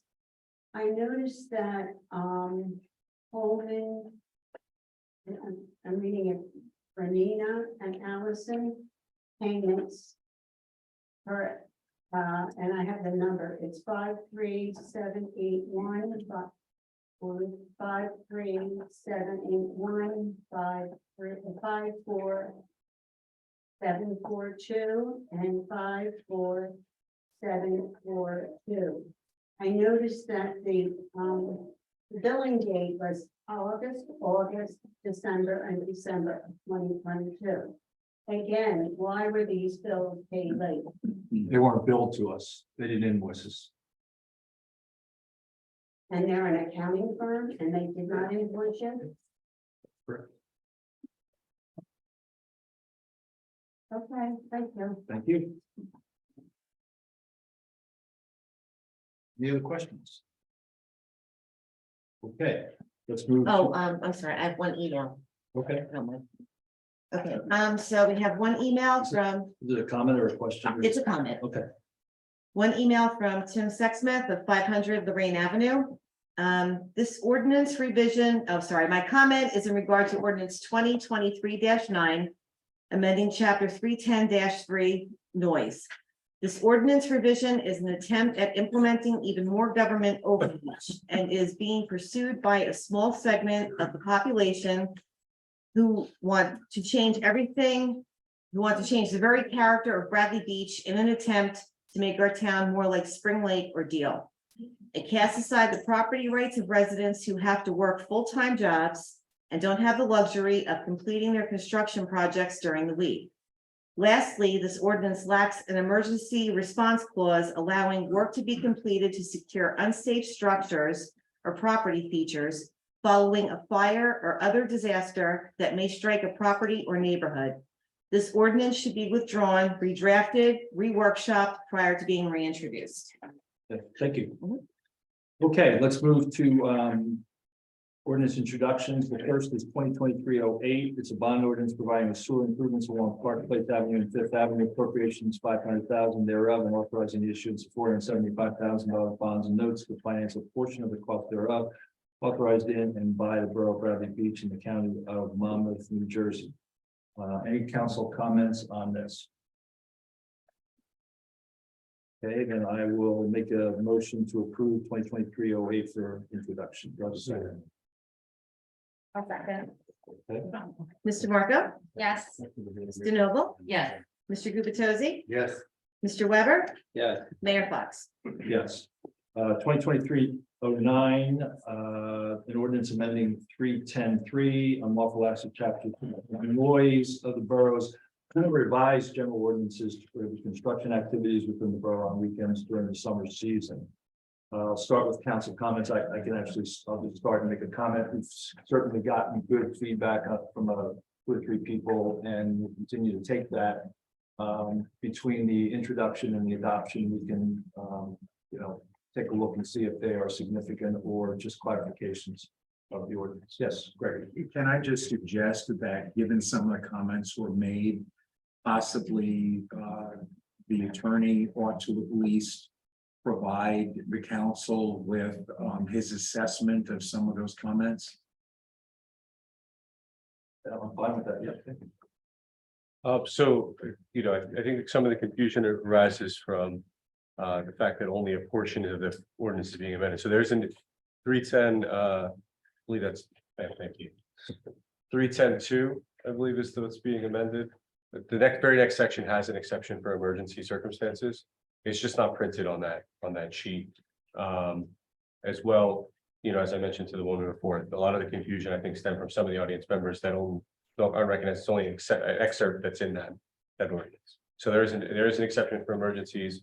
And there's many other things that can deal with a tile cutter by a homeowner on Saturday at 9 o'clock at night, or you're having a barbecue, things like that. Mr. Cannon, is enforcement already addressed, or is that not addressed right now? So enforcement is the code enforcement or the police department? Well, however this would be enforced, is it, I just didn't know if it was referenced to a different section. I think it references police. Okay. I believe it's the code enforcement or the police. So if you have your noise issue as a party, that would be probably more the police responding. If your noise issue is someone's, equipment they have on their property, like a generator or something of that nature, then that's probably more code. It's not really a police issue. Stress, thank you. So, and, this is for you, Greg, you may not know this, but I mean, I know a while ago we had, people in the DPW staff, were also made code enforcement people, and they would deal with issues like this on the weekend. That was actually a couple of years ago, so I don't know that that is happening at all. Would you have any idea if, like, for example, like Pat Allen was made a, you know, one of the code enforcers, and if there was complaints of this nature on the weekend, he would somehow on staff. I don't know if- Pat Allen, I think, actually has a specific designation. So he'll handle certain things, not all. Yeah, I mean, I remember that was the case. I just haven't heard of that. I don't recall that at all last summer, but it was maybe a couple of years ago I do, so. I would like to get clarity, because I think the question on enforcement is a good one. I mean, people could call the police, but if there's somebody that's like on staff or designated to this, you know, or has a special job to do with respect to this, I think that would actually help. I have other questions about, you know, construction, commercial construction is construction. I mean, I don't know, I think people do a pretty good job of just even following even the daytime, you know, before 8 AM and after 6 PM. But there's a lot of other noise that can happen related to that, that I don't know this is covered. And Greg, you're right, we're just changing one section of the ordinance, so it's been a while since I went back and read the whole noise ordinance. So my question is, for example, if you're having materials delivered for construction and you're a big, you know, truck with a crane and they're delivering sheetrock and they're going backing up into your driveway and going beep, beep, beep, and it's making a lot of noise. You know, is that, you know, if I was a construction crew, I would want to get all that stuff in place so I could start working at 8 o'clock, but would that be covered by this? I mean, it's noise, right? And it's related to construction. And it's before 8 o'clock, let's just say, so would that be covered by this? Greg, anything on that? Not by the section you're looking at, but that section P, section J of your noise ordinance prohibits anyone from to create a noise disturbance in connection with the loading or unloading of any vehicle or the opening and destruction of bales, boxes, crates, and containers. So someone was unloading roofing materials, with crane, things like that, would fall in that section. Okay, so If I can just interrupt here, Greg, we have a previous opinion that setup was allowed. Are you saying that it's no longer allowed? well, it's in the ordinance.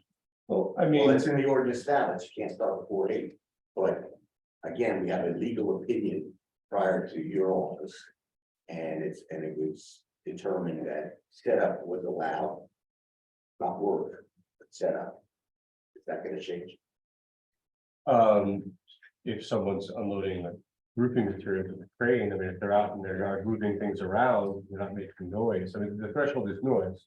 Also, I mean, look, you can write whatever you want on here, but at the end of the day, the enforcement is where it's at. When your officers show up, they know whether the part, what kind of party it is, so to speak, right? Sure. Um, They have discretion. yeah, and I, you know, it leaves it open to the, you know, the officers to make it fall, you know, the guy's parked on the other guy's lawn with a crane going over his house, living in the backyard. Probably look at that a little differently than, you know, a couple guys pulling a stove out of a truck and putting it out there first. So I think some of that has to be left to your, you know, your officers and their training and such. So what I just brought up is addressed, notwithstanding a previous legal termination, which I don't know. No, and the ordinance is on the books, you can write it, I'm not familiar with the legal opinion, I'd be happy to review it, maybe there's something I missed, but in general, it's there. And the municipal, you know, the municipal court judge obviously takes, when he looks at the picture, the truck's on someone else's lawn loading over the house, he has a different take, even humans are doing, it's not, you know, not a robotic exercise, right? I support the idea of not having work done on Sundays, which I think is which is starting to include Saturdays, and Sundays, which is the intent of this ordinance. I definitely agree with that. I feel like the last time I read the noise ordinance in general, there's a lot of stuff that seemed outdated to me that talks about, you know, not running your steam engine and all this stuff that seemed like that's not getting you people. I read, so I personally would love the opportunity to take a broader look at the noise ordinance. I support the idea of this, making it the full weekends in the summer. But I would personally like to look at the noise ordinance more comprehensively and maybe just do it once and do it a little better and do it right.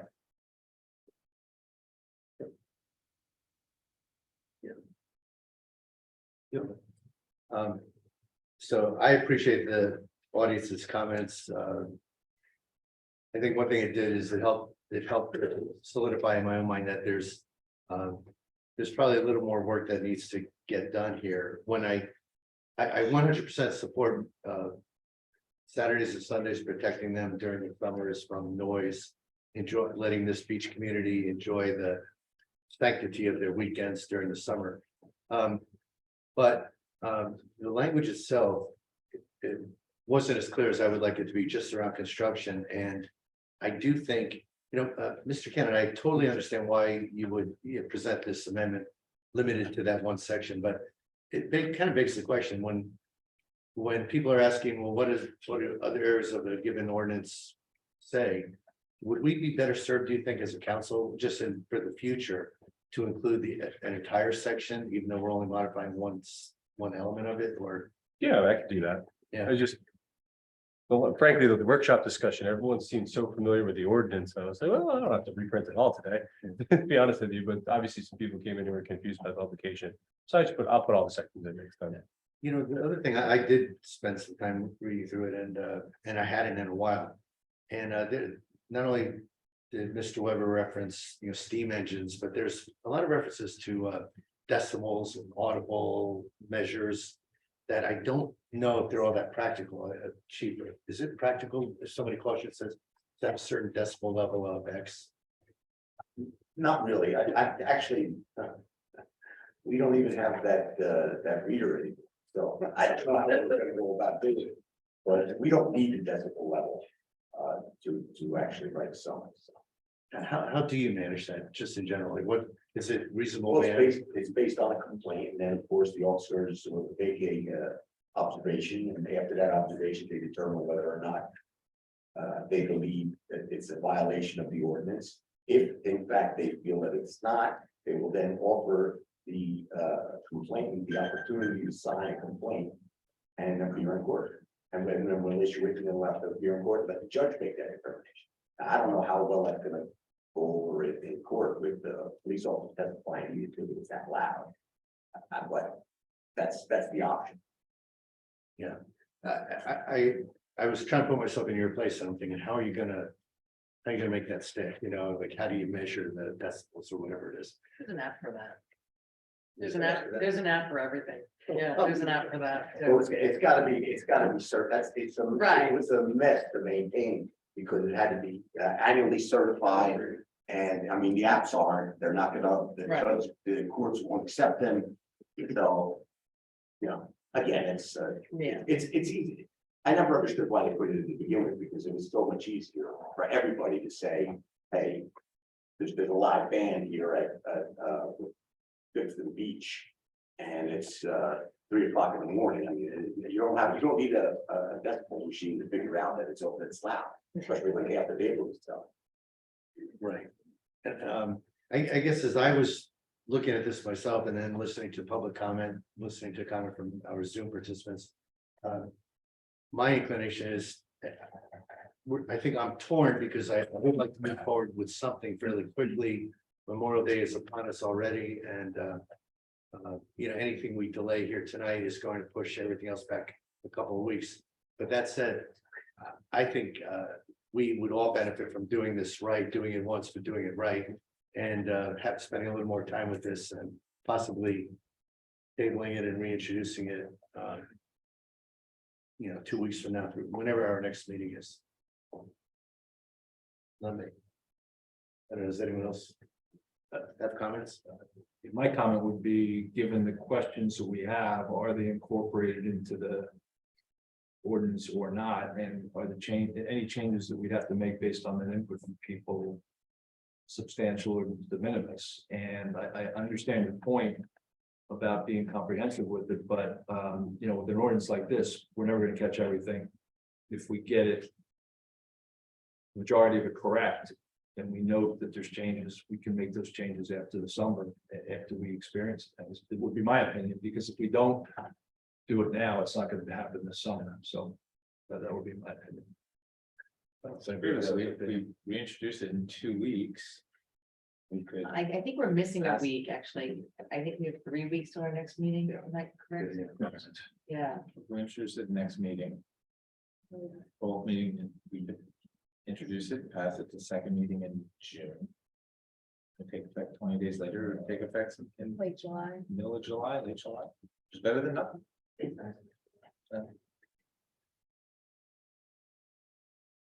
Yeah, I mean, again, as our attorney said, there's 17 or so sections. I did read through them all. I do know there's emergency section. I do know there's police enforcement references. I do know there's fines. I think it was maximum of $500 fine. So this ordinance has a lot in it, but it also has a lot of really antiquated references. It references gardening equipment, but not landscaping equipment. I mean, it's silly things, but again, I think there's a lot of clarity we could add if we gave ourselves a couple more weeks. I applaud the council. I applaud our attorney for getting us to this point that we could try to introduce this tonight, because we're just following 2 weeks after we had the workshop. And we got a lot of diverse, public feedback at that workshop 2 weeks ago. I just think, despite our best efforts to move this forward quickly, I still think there's more work to be done before we try to introduce. Okay, so, I'd be in favor of tabling it and trying to get it back.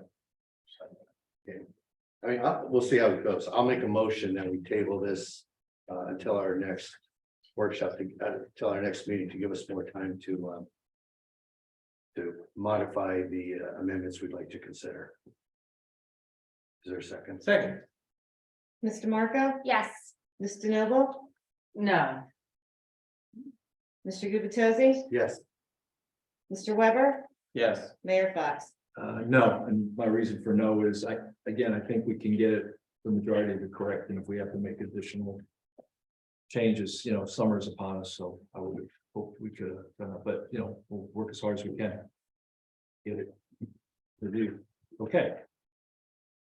We go to communications. There's 5 communications, recreation summer camp employee memo, which lines out all our summer camp employees. The SLEO seasonal employee memo, the part-time fire protection subcode official inspector memo. Our fire marshal resigned, so this is a backfill for that. Beach staff seasonal employees. And an appointment of special counsel mayor.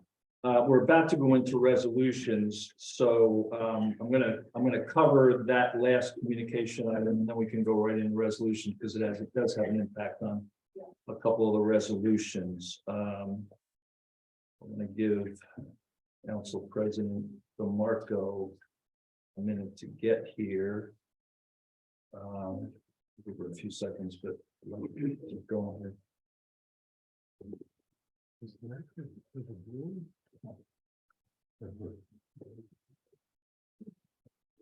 No, that's not.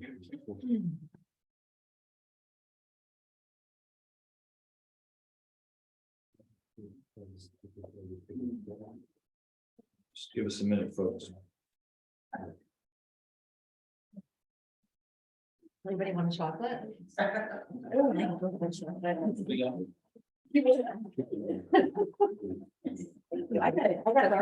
gotta fill up the chocolate. John, Yes, like, I know that, so.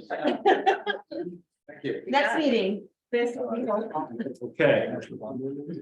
So as I said, we'll cover this portion of the communication. There's questions that come up on this on the agenda. And there is a potential implication, there is an implication on some of the individual resolutions. So I'll read this from comments that I have. In 1992, the residents of Bradley Beach chose our current form of government. It's my responsibility to administer this form of government until which time our residents choose to change it. After a year and a half of disputes with the council members regarding the appropriate demarcation of legal roles and responsibilities in the operation of the borough, I was compelled to seek relief from the courts to resolve this dispute. At the heart of it all, the question is whether the members of the council can adopt ordinances to dilute the legal powers and authorities granted to mayors in this form of government. My understanding of the law is that the answer to this is no.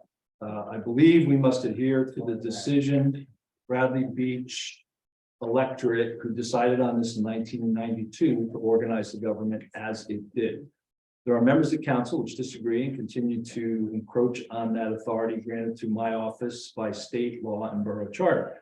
We will now have to leave it to the court to resolve this dispute, and I appreciate the patience of my colleagues at the dais up here, and the council, and the public as the matter is decided.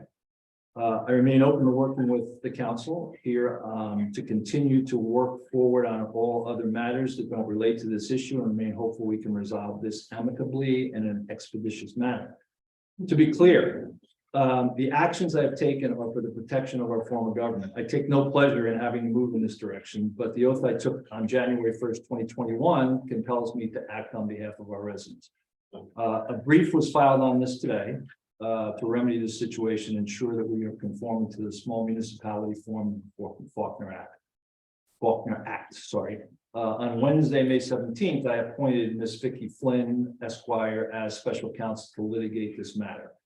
With this as a backdrop, last Friday, I communicated this to the council, the clerk and business administrator and our municipal attorney, and recommended we postpone the appointment of resolutions 2023, 172, 173, 174, 175, which we'll get to after this. So that is my comment on that communication.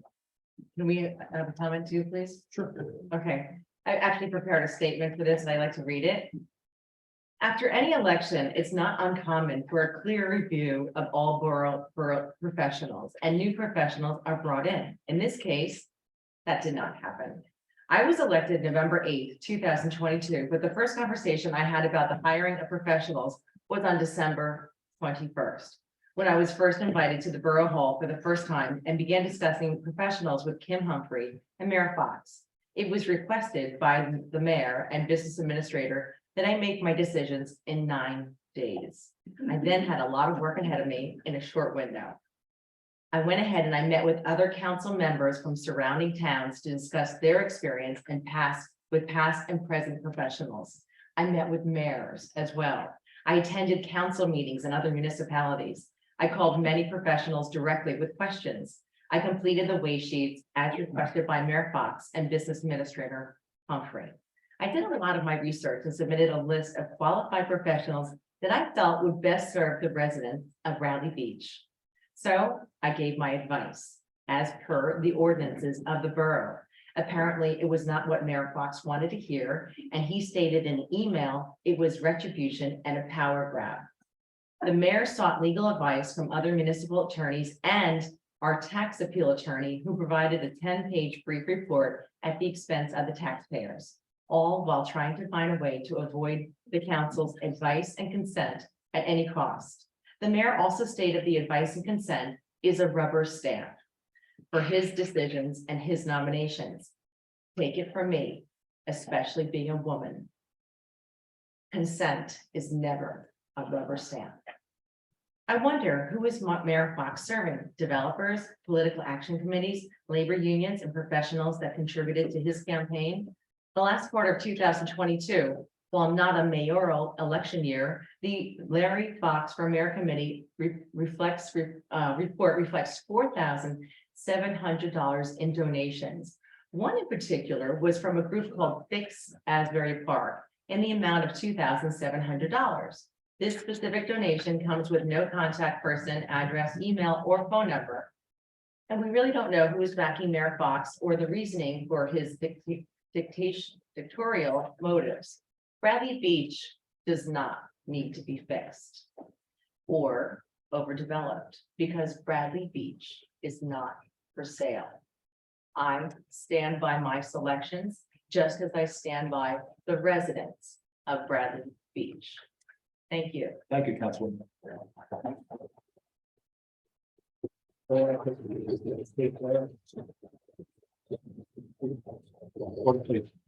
Okay, I also have a comment. Yeah. Sure. I don't have anything prepared as my colleague, but I do think there are a few things I just want to make sure we point out as we're discussing this. Anyone who's been coming to these meetings for probably the last year has probably heard the mayor say, you know, this is a strong mayor form of government and I'm a strong mayor. What, I've never said that like that. okay, okay, I've never said that. I've never said that like that. I am a strong mayor. I have heard You you, said it's a strong mayor. okay. Hi, water, please. We will all have to go back to the videotapes, but the point being, the case has been made repeatedly by the mayor as he has challenged the council on various legal issues, that this is a particular form of government, a Faulkner Act, small municipality form of government, which is often referred to as strong mayor. When what is not often referenced under this strong mayor form of government is that this form of government also has a council. And a council plays a role in the government. You would think, listening to many of the mayor's demands, that he might not appreciate that the council plays much of a role, as Ms. DeNoble just referenced. Our advice and consent, at least in the mayor's mind, in a strong mayor form of government, should mean something more akin to a rubber stamp approval. That is not the way I, as a member of the council, view his authority. I view that as council authority to approve certain nominations made in the course of council work. Working under our existing form of government, the strong mayor form of government, the state statutes give us very specific guidance that say we, the council, have certain rights to advise and consent mayoral appointments. And they specifically references that we include in our ordinances. We, the council, included an expanded number of professionals in our ordinances to make sure that we were complying with a strong mayor form of government. This is not, in our opinion, at least in my opinion, this is not contradictory at all to the current form of government that we are in. Probably most importantly, we as a council, all of us, including typically the mayor, we all look to our municipal attorney as our kind of legal bastion. I mean, you've probably heard many of us say, Mr. Cannon, what do you think about this? Mr. Cannon, what do you think about that? And the reason we often do that is honestly protect ourselves. We want to make sure that if we're making some judgment different than what our legal counsel for the entire governing body thinks, we certainly are going to think twice before we contradict our counsel, Mr. Cannon. You've probably heard over the last few months that Mr. Cannon has repeatedly responded to challenges from various individuals, from the mayor himself, from attorneys that the mayor has solicited to help him draft briefs on this, to this effect. So at the end of the day, I don't want to put words in Mr. Cannon's mouth, but I think we've all witnessed him firsthand say, I've delivered my opinion numerous times. You know, my opinion stands. What that brings us to is a point in time where one of the council members, it happens to be the mayor, but it could be any one of us. One of the council members disagrees with the governing body's attorney. If that were me and I said, I disagree, I'm going to sue the borough, I would be paying for my own attorney. There is no way this council, I believe, would support me funding my attorney to sue the borough and to sue the governing body, or in this case, the rest of the council. So I guess, one, I want to make sure I say very clearly, we are all following Mr. Cannon's advice. These amendments that we've made have been with much guidance from him and tweaked many times by him. And ultimately, I want to make sure that I stay publicly. I have no intention of spending a penny of taxpayer money on disappointment. So if the mayor's prepared to fund this from his own funds, his own campaign contributions and so forth, so be it. But the council, as far as I'm concerned, the council will not be supporting this financially at the expense of our taxpayers. Any other comments? Because I do have a comment I'd like to make. Mayor, can I jump in real quick? The last word. So I just want the public to understand that, I'm involved in this because I'm the borough attorney. I want you to understand my role. The legal questions that the mayor and the council are arguing about, questionable. So my job as the borough attorney, not necessarily, I don't mean to correct you, Councilman Gubitosi, it's not to give advice, it's to give an opinion. And so then that's the ruling, and we go forward as parliamentarian. So in order to challenge that, you have to bring a lawsuit. So that's what's happening. I just wanted to be clear that I'm involved in this, not because I favor one side or the other, but because it's my job to give the opinion of what we should do. I'm the best reading the law that I can make. It's not always black and white. I just wanted to make sure everyone understood that, what my role is in this, and that. It's not my job beyond anybody's. Thanks for that clarification, Council. And, part of the legal world, correct me if I'm wrong, Greg, is that you render opinions. Right. And this opinion is one that I particularly don't agree with, and I'm gonna go back to, this is more of defending that Faulkner Act, and ensuring that we're not going over the line. I do want to make two other comments. And this comment that was made by both council about rubber stamping. I made that comment offhandedly, and it was an inappropriate comment. I've corrected it a number of times. I'd like to correct it one more time. Maybe it's the last time I have to. We'll have to see. Could I have water, please? Thank you. Advice and consent, my view of advice and consent is that it is a check and a balance, and that's what I believe it is. It's not a control and decision-making device. It's a check and a balance. That's what I believe, and I think that's what we'll find out. So I wanted to just clarify that point, because it's come up a number of times, and I've maybe not been as clear and correct that. So I think that's it. So let's move to consent agenda. We have three items on the consent agenda: 2023-163, the bill list for May 24th, 2023. 2023-164, the approval for Rally Cap Sports to conduct beach volleyball for participants with special needs on Wednesdays in July and August at Cliff Avenue and Ocean Avenue.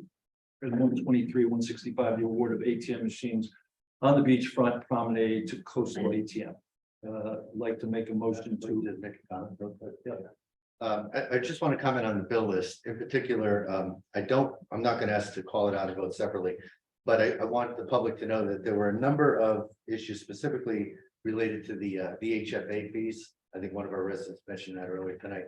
I've had a good amount of conversation with Mr. Fehrenbach, and at this point in time, the best I can tell, the different fees that are being identified, 2 months of CMFO payments in 2022, as well as some other payments that are roughly, I want to say 2,560, 2,560 or something like that, all appear to be covered by various previous approvals by the council. So I am watching this particular relationship closely, only because I believe there have been payments made previously that should have been approved by the council and were not. But in talking with Mr. Fehrenbach, I believe these are appropriate payments. I just want to go on record saying that. Okay, thank you. Make a motion to approve consent agenda. Second. Second. Mr. Marco? Yes. Mr. Noble? Yes. Mr. Gubitosi? Yes. Mr. Weber? Yes. Mayor Fox? Yes. Individual resolutions, we have a number of those tonight. 2023-127, authorizing the administrator to purchase new roofing system and retain a certified contractor from New Jersey State Purchasing Cooperative for the Ozzie Center Municipal Building in the amount not to exceed 163, previously tabled 412, 426, 510, and amended 524. Mr. Fehrenbach, you don't have any comments relative to this, because I know you've gotten a communication out to the county. Yesterday I sent out, I believe it was, maybe Monday, but I think it was yesterday, the alternate proposal from Provco. As I believe the council recalls, we've gone out for the past couple of months trying to receive quotes. We finally received a second quote last week, which was more than 2 times the Provco quote. Councilman Gubitosi had asked for a consideration as to how might it be possible to reduce the cost of the Propco proposal. The mayor went to obtain that reduction that Mr. Gubitosi had sought. The company has estimated that to remove the piping and the trenching is worth approximately $12,600, which would bring the $163,000 cost down to $150,400. It's been indicated that there are potential adverse consequences of removing that, the possibility of long-term undermining of the building because of essentially the concentration of the runoff as the result of using gutters and leaders. And then the possibility of icing in the winter, which could then present a slipping or tripping hazard.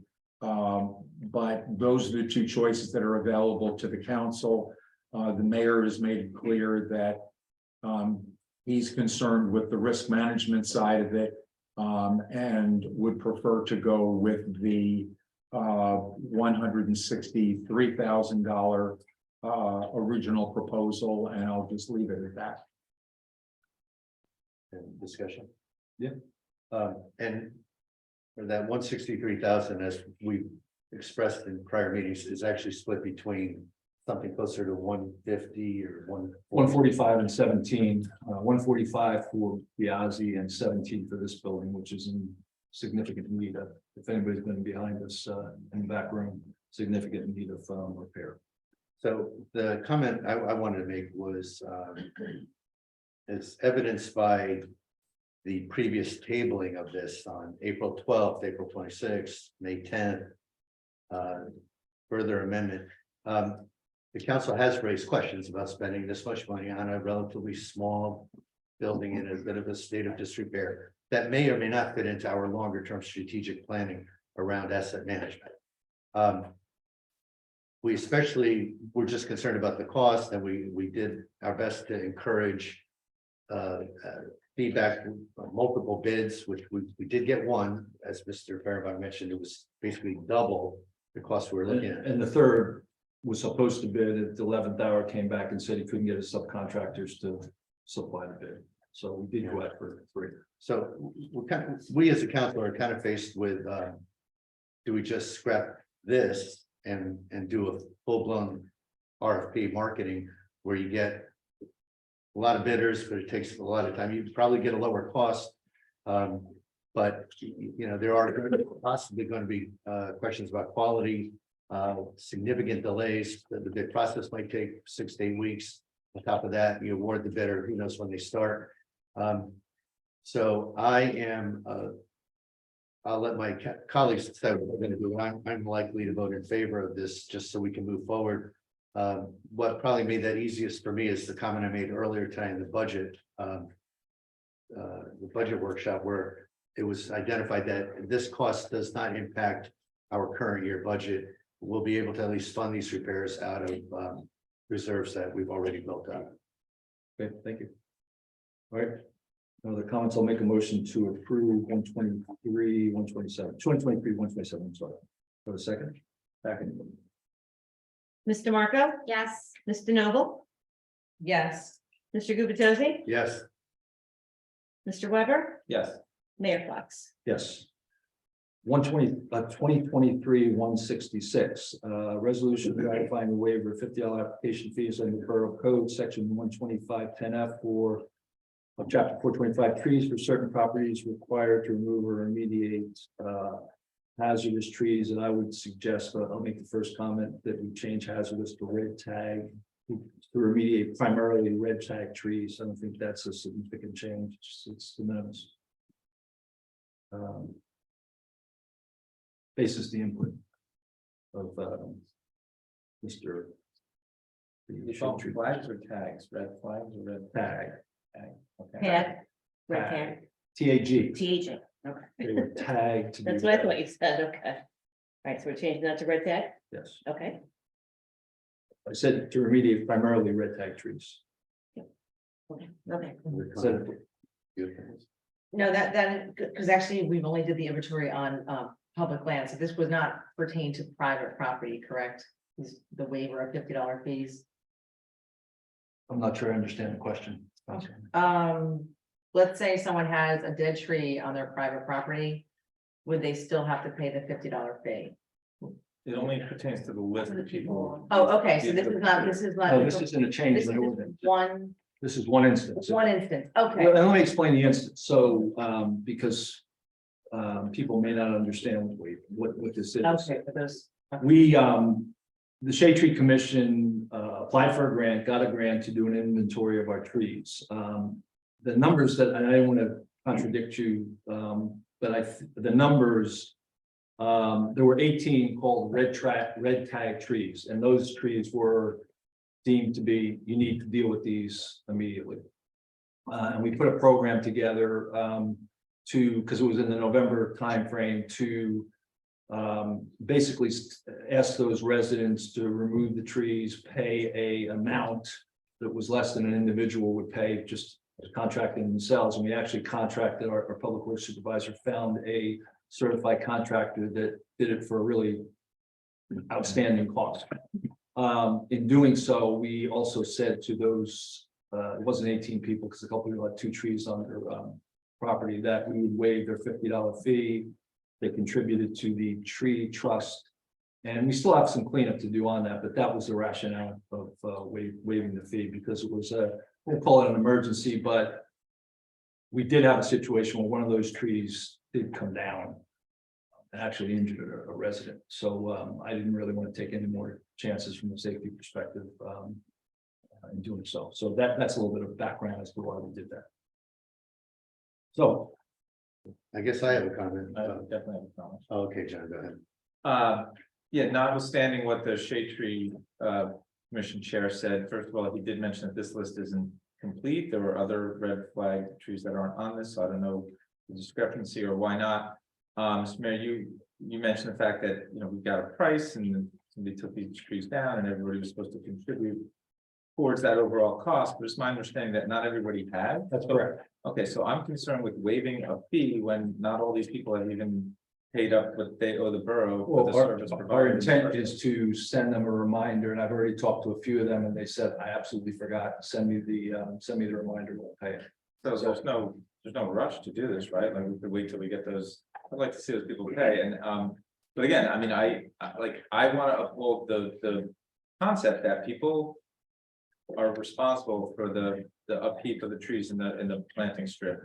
And I tend to agree with the Shade Tree Commission Chair that waiving these fees kind of undermines that, because it is true, like, if you want to take down a dead tree, if your tree's dead in the planting strip, you don't have to replace it with another tree. Well, guess what? Everybody thinks their planting strip tree is dead, and they come in, the applications come in like that, more often than not, when the tree's not dead, because then if it is dead, then they don't have to replace it. So occasions we have to, you know, have the tree expert go out and be like, well, this tree is not dead, or sometimes it's alive, but it's not getting any better, and then it's just the same as dead. However, I do agree that gets used. I'd rather reinforce the concept that people are responsible for the tree in front of their planting strip, and I believe waiving this fee undermines that. So. And as I explained to you before, Councilman, this was a special case. We had an emergency situation, and that's why we waived it. And we communicated to those, I think it was 12 or 13 residents, that the fee would be waived. I really don't want to go back and tell those people that we were only kidding about that, because I think it was appropriate to do, given the situation where we're at. I remember the whole situation really well. I remember the communication. It came from the code enforcement officer, but they made it sound like it came from the Shade Tree Commission, and it caused a lot of consternation and confusion. So What is, I'm not sure how that has to do with what we're trying that's to a lot that I think was poorly communicated, and I don't remember. I mean, if we told them, I don't know why we would have told them that we were going to waive the fee until we had agreement about that at the council level. So I mean, that's just my opinion. The trees came down. I'd love to see these people, everybody pay up and pay what they owe the borough. That I don't like the idea of undermining the concept that. There wasn't an intent to undermine anybody. We had, as I've explained before, we had an emergency situation. We were told to get these trees down as quickly as possible, and that's what we did. And we did it I think we came up with a good solution. You may not agree with that solution, but that's the solution we I came up think it was a good solution. I think, but I don't see that waiving the fee has to be part of that. That's all. Okay. Okay, anybody else? I'll just add one more thing. This was a very particular case. There was an inventory and these guys were red flag trees. And then, so now the shade tree knows, and now the borough knows. So that puts liability on the borough. So these trees had to come down quickly because now there's knowledge. And that's why you probably waived it, but I'd say in the future, just run it by the chairman of the shade tree before you do anything and make sure, because they count on these $50 fees. And there were quite a few people that did make a donation, but there's quite a few that did not. So I just think that the communication has to be better, but this was kind of a sticky situation because it was the first time the inventory was done. There were 18 trees that were red flagged. We still have orange and yellow. So none of those, I think those, and most likely when you tell people, hey, it's a $50 fee, but that goes 100% to planting new trees. We don't have a lot of trees here. We're only 14% of our 40%. So a lot of times you tell them that, like, oh, that's good. My tree's dead, but I'll help contribute to no more new trees. $50, that's not bad. I mean, even last year, we collected with a shade tree, just the $50 fees, $1,850. That covered half of our planting that we just did this spring. So a lot of times, if you just explain it to people, they understand and they're a little more proactive and more likely to pay the $50 and think, oh, it's not bad. Well, for what it's worth, I largely agree with Mr. Bagwell, the chair of the Shade Tree Commission. And I agree with Mr. Weber that I think the outcome might have been good, but I think the process was really flawed. I think it's a very bad precedent to waive fees, just in general. You know, when I had to repair my sidewalk a few years ago, nobody came to me and said, it's a hazardous sidewalk, we'll give you an option, you know, we'll even pay for it. But you know, you'll have to, you'll have to pay the fee. I had to pay for the sidewalk. I would suggest, again, I may be in the minority, but I would suggest the folks who paid something, voluntarily pay something, we take their permit fee out of their donation, if you will. But I think folks who do not pay should pay a permit fee. Just to be clear, the donation went into the Shade Tree Trust. That's where that money is. Well, I'm not suggesting those people should be asked to pay more, but people who have paid nothing, they should not have their permit fee waived. Well, but we are going to done those people. There's, I think there's 4 or 5 people. And again, I've already contacted 1 or 2 of them. And they said, I forgot, I'll send it in. So I don't see that's going to be, those people basically agreed to do it back in November, which was more of a I think it's really important that the precedent not be set, that we, the council, are waiving these fees, certainly not on a regular basis. That this is something the Shade Tree Commission, it's the law established to protect them. It should be an exception. I agree. Okay, so 2023-166, I'll make a motion to approve. Second. I'll second. Mr. Marco? Yes. Mr. Noble? I don't even know what to say. I mean, we're still waiting on 9 more people to give a donation. I'm just gonna say yes at this point. But I don't like the process. I think we should, again, have to go for Larry Bagwell first. Mr. Gubatose? No. Mr. Weber? No. Mayor Fox? Yes. Okay, 2023-167, authorizing 2023 service agreement with Motorola Solutions for the police console. Make a motion to approve 2023-167. Second. Mr. Marco? Yes. Mr. Noble? Yes. Mr. Gubatose? Yes. Mr. Weber? Yeah. Mayor Fox? Yes. Just 1 second. 2023-168, authorizing reappointments of municipal court judge Paul J. Capitorto for a 3-year term effective July 1, 2023 through June 30th, 2026. make a motion to second that appointment. Second. Mr. Marco? Yes. Mr. Noble? Yes. Mr. Gubatose? Yes. Mr. Weber? Yes. Mayor Fox? Yes. Authorizing the execution of an agreement with Megan Ann Bennett. I'm sorry, I missed one. I missed an important one. Acknowledging granting of tenure to Patricia McGill, CMCA, as Bradley Beach Municipal Court Administrator pursuant to NJSA 2A:8-13-1. Make a motion to approve 2023-169. Second. Mr. Marco? Yes. Mr. Noble? Yes. Mr. Gubatose? Yes. Mr. Weber? Yes. Mayor Fox? Yes. 2023-170, authorizing the execution of agreement with Megan Ann Bennett Esquire of Dilworth Paxson LLP as bond counsel for Borough of Bradley Beach. To just clarify, they've just merged with another organization, so it actually creates more capability for the borough. So I'll make a motion to approve 2023-170. Second. Mr. Marco? Yes. Mr. Noble? Yes. Mr. Gubatose? Yes. Mr. Weber? Yes. Mayor Fox? Yes. 2023-171, authorized Borough of Bradley Beach to participate in intra-county mutual aid and assistance agreement participating units in Monmouth County, the county of Monmouth. Make a motion to approve 2023-171. Second. Mr. Marco? Yes. Mr. Noble? Yes. Mr. Gubatose? Yes. Mr. Weber? Yes. Mayor Fox? Yes. On 2023-172, 2023-173, 2023-174, and 2023-175. Based on my earlier comments and the fact that there is a complaint that needs to be resolved by the court, I'd like to make a motion to table these 4 resolutions pending determination of the court. Do I have a second? So I will second, but for different reasons. I was formally notified by our borough attorney about an hour and a half ago that I'm a named defendant in this lawsuit. I have not had an opportunity to discuss with an attorney about how this vote could impact my defense, which is just not my defense, it's my colleagues' defenses too. So until I speak to a lawyer, I'm not comfortable voting on these, but so I happily table, and if that, that not the wishes of my colleagues, then I'll be abstaining.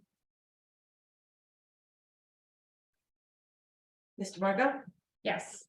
Mr. Noble? No. Mr. Gubatose? No. Mr. Weber? No. Mayor Fox? Yes. Okay, Do we make a motion for these now? I'm sorry. Do we make a motion now? for these? Did you want a motion for me or not? Yeah. I'd like to make a motion to approve.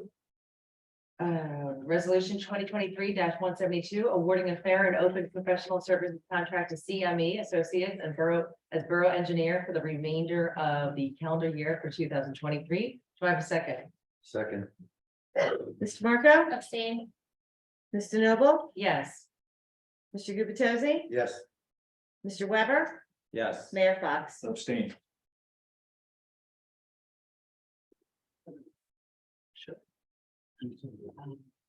I'd like to, Take this one down. oh, okay, go ahead, Al. All right, regarding individual resolution 2023-173, I'd like to make a motion to approve awarding a fair and open professional services contract to Wilcox and Company as borough auditor for the calendar year 2023. Second. Mr. Marco? Abstain. Mr. Noble? Yes. Mr. Gubatose? Yes. Mr. Weber? Yes. Mayor Fox? Abstain. And I would like to make a motion to pass resolution 2023-174, awarding a fair and open professional services contract to Sobelham Cannon LLP over attorney for the remainder of the calendar year 2023. Do I have a second? Second. Mr. Marco? Abstain. Mr. Noble? Yes. Mr. Gubatose? Yes. Mr. Weber, Yes. Mayor Fox. Abstain. I'd like to make a motion that we approve resolution 2023-175, awarding a fair and open professional services contract to Reno, Coughlin, and Michello as Borough Labor Attorney for the remainder of calendar year 2023. Second. Mr. Marco, Abstain? Mr. Noble? Yes. Mr. Gubatose? Yes. Mr. Weber? Yes. Mayor Fox. Abstain. Okay, we have no announcements, so I will go to mayor and council reports. I would, Council President, would you like to go first? Yes. The Land Use Board met on May 18th and granted 2 requests for extensions of time. An application for bulk variances for construction of a full 2nd story and half story above. An appeal of zoning officer's determination, and an application for bulk variances for demolition of existing dwelling and construction of a new 2.5 story dwelling on an undersized lot. Which did lead to a discussion about our ordinances in general, specifically about undersized lots. And I know this is something our engineer Ben Matlock is working on, so looking forward to resolutions on that. Thank you. That it? Mhm. Okay, Councilwoman, Okay, so on May 11th, I went to Bradley Beach Elementary School and I got to meet Linda Deutsch. She worked for the Associated Press. Her first front page byline came during her coverage of the historic Martin Luther King's Civil Rights March in Washington, which was August 28, 1963. Fun fact, the day I was born. She also joined a very male-dominated Associated Press. Of course, it was 1967. It was fascinating. First of all, she grew up across the street from the elementary school. She said it was the best spot. She would put on the record player and all the kids would come over after school and they'd hang out. Then she got to write for the school newspaper and she couldn't do much else. They tried to do a fashion show. She tried to design fashion. She couldn't, but she could make the commentary. So that was a big hit. She went on to cover very, very famous high profile criminal cases, including Charles Manson, O.J. Simpson. Actually, O.J. called her the day after he was acquitted. And he was visiting a friend in Neptune. And yes, her friend answered the phone and she was very wearily handing the phone over saying, it's O.J. Simpson. And she also covered Michael Jackson. She was a special correspondent in 1992. And she earned a Pulitzer Prize nomination. And she also donated $1 million to the Linda Deutsch Class of 65 annual scholarship at Monmouth University. And it was really nice too. She really told the kids, you have everything. The world is your oyster. You can do anything. You have a great opportunity to learn here in Bradley Beach. And with that, you could just go on and become anything you want. So it was very inspirational. I really enjoyed meeting her. So, and they also had the Board of Ed meeting. I attended that. That was May 16th. And a couple of things they talked about was lifeguards came and they talked to kids about water safety. Of course, the most dangerous place you can swim is near the jetties. And they did the NJDOE, the school self-assessment. This is a mandated report, and they scored 77 out of 78. So that was very good news. Now with tourism, I have an update. Oh, Shade Tree, we didn't have a meeting, but again, I just want to remind everybody, apply before you ask. Again, it's a $50 fee. And if it's a dead tree, we use all that money towards planting new trees.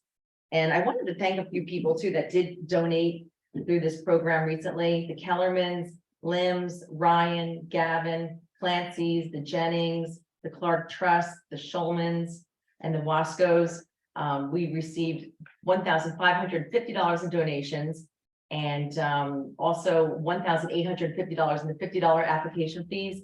So that covered the whole kit and caboodle of our spring planting. So it's nothing, didn't cost the taxpayers anything. So that's good news. Now, with tourism, of course, this weekend is the Memorial Day weekend. They're kicking off the summer season with an annual parade and boardwalk festival. There'll be live music, arts, crafts, food vendors, face painting and a bouncy house and more. The parade will include 9 bands, including the Bradley Beach Elementary Band, the Crescent Shrine Clowns, the Ocean Avenue Stompers, the 501 First Legion Northeast Remnant, antique cars, and much more. And also, I want to follow up. We talked about last week about the Park Fest, and we weren't really sure who was the promoter. And I just wanted to give you a little history about tourism. When you get a CO, $75 goes towards the tourism fund. Last year, $27,000 was collected. Now, we do have a paid tourism director, Amy Hall, and that money is used to create events like Green Fair, Pirate Day, Bands in the Park, the Ramble. That cost $1,000, but she offset it with vendors. So it really would cost zero or very little. And then this Park Fest actually has a promotional company. And that looks like that cost us, Park Fest, I think about $10,000. The promotion company charges $5,000. It's called Telegraph Hill Records. And then there's also $1,546 for a barricade and $1,000 for restrooms, $250 for games, $1,940 in ads. And the barricades and the restroom was for the beer, but they did not pay a fee. That was brought in by Kim Humphrey.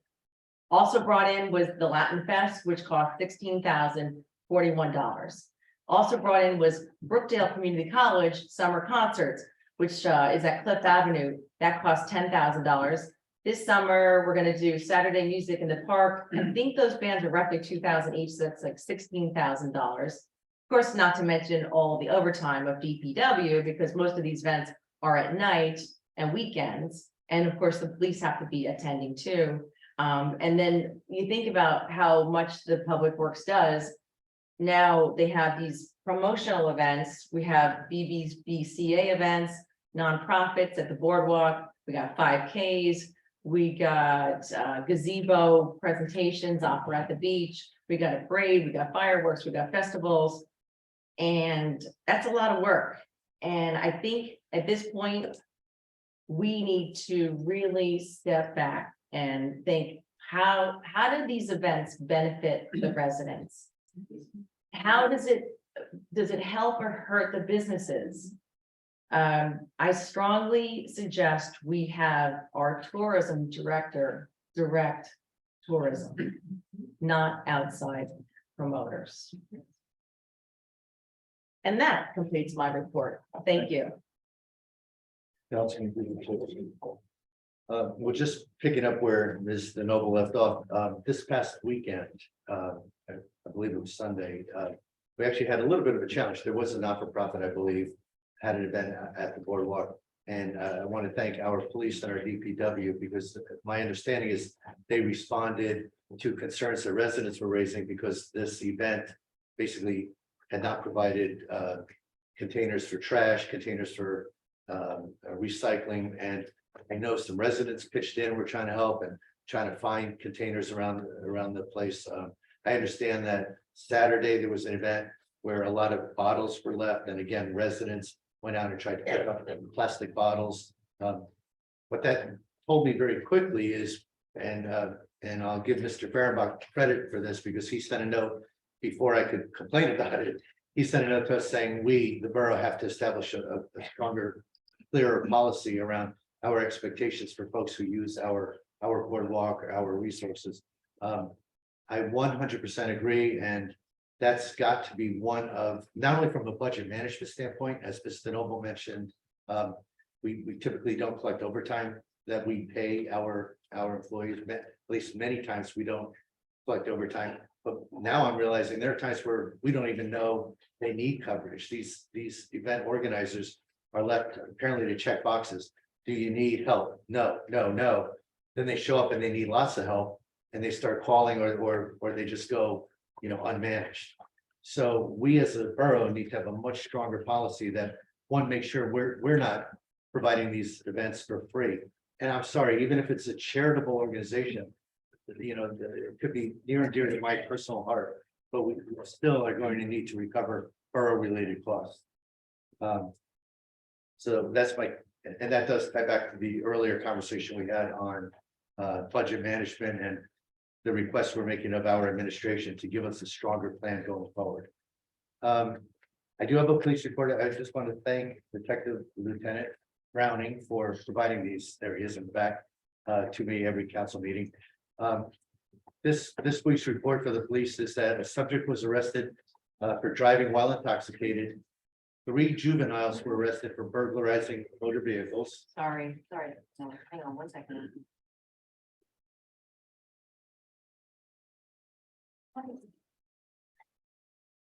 An officer from our K9 unit was deployed to assist Belmar in a security check of their recent seafood festival.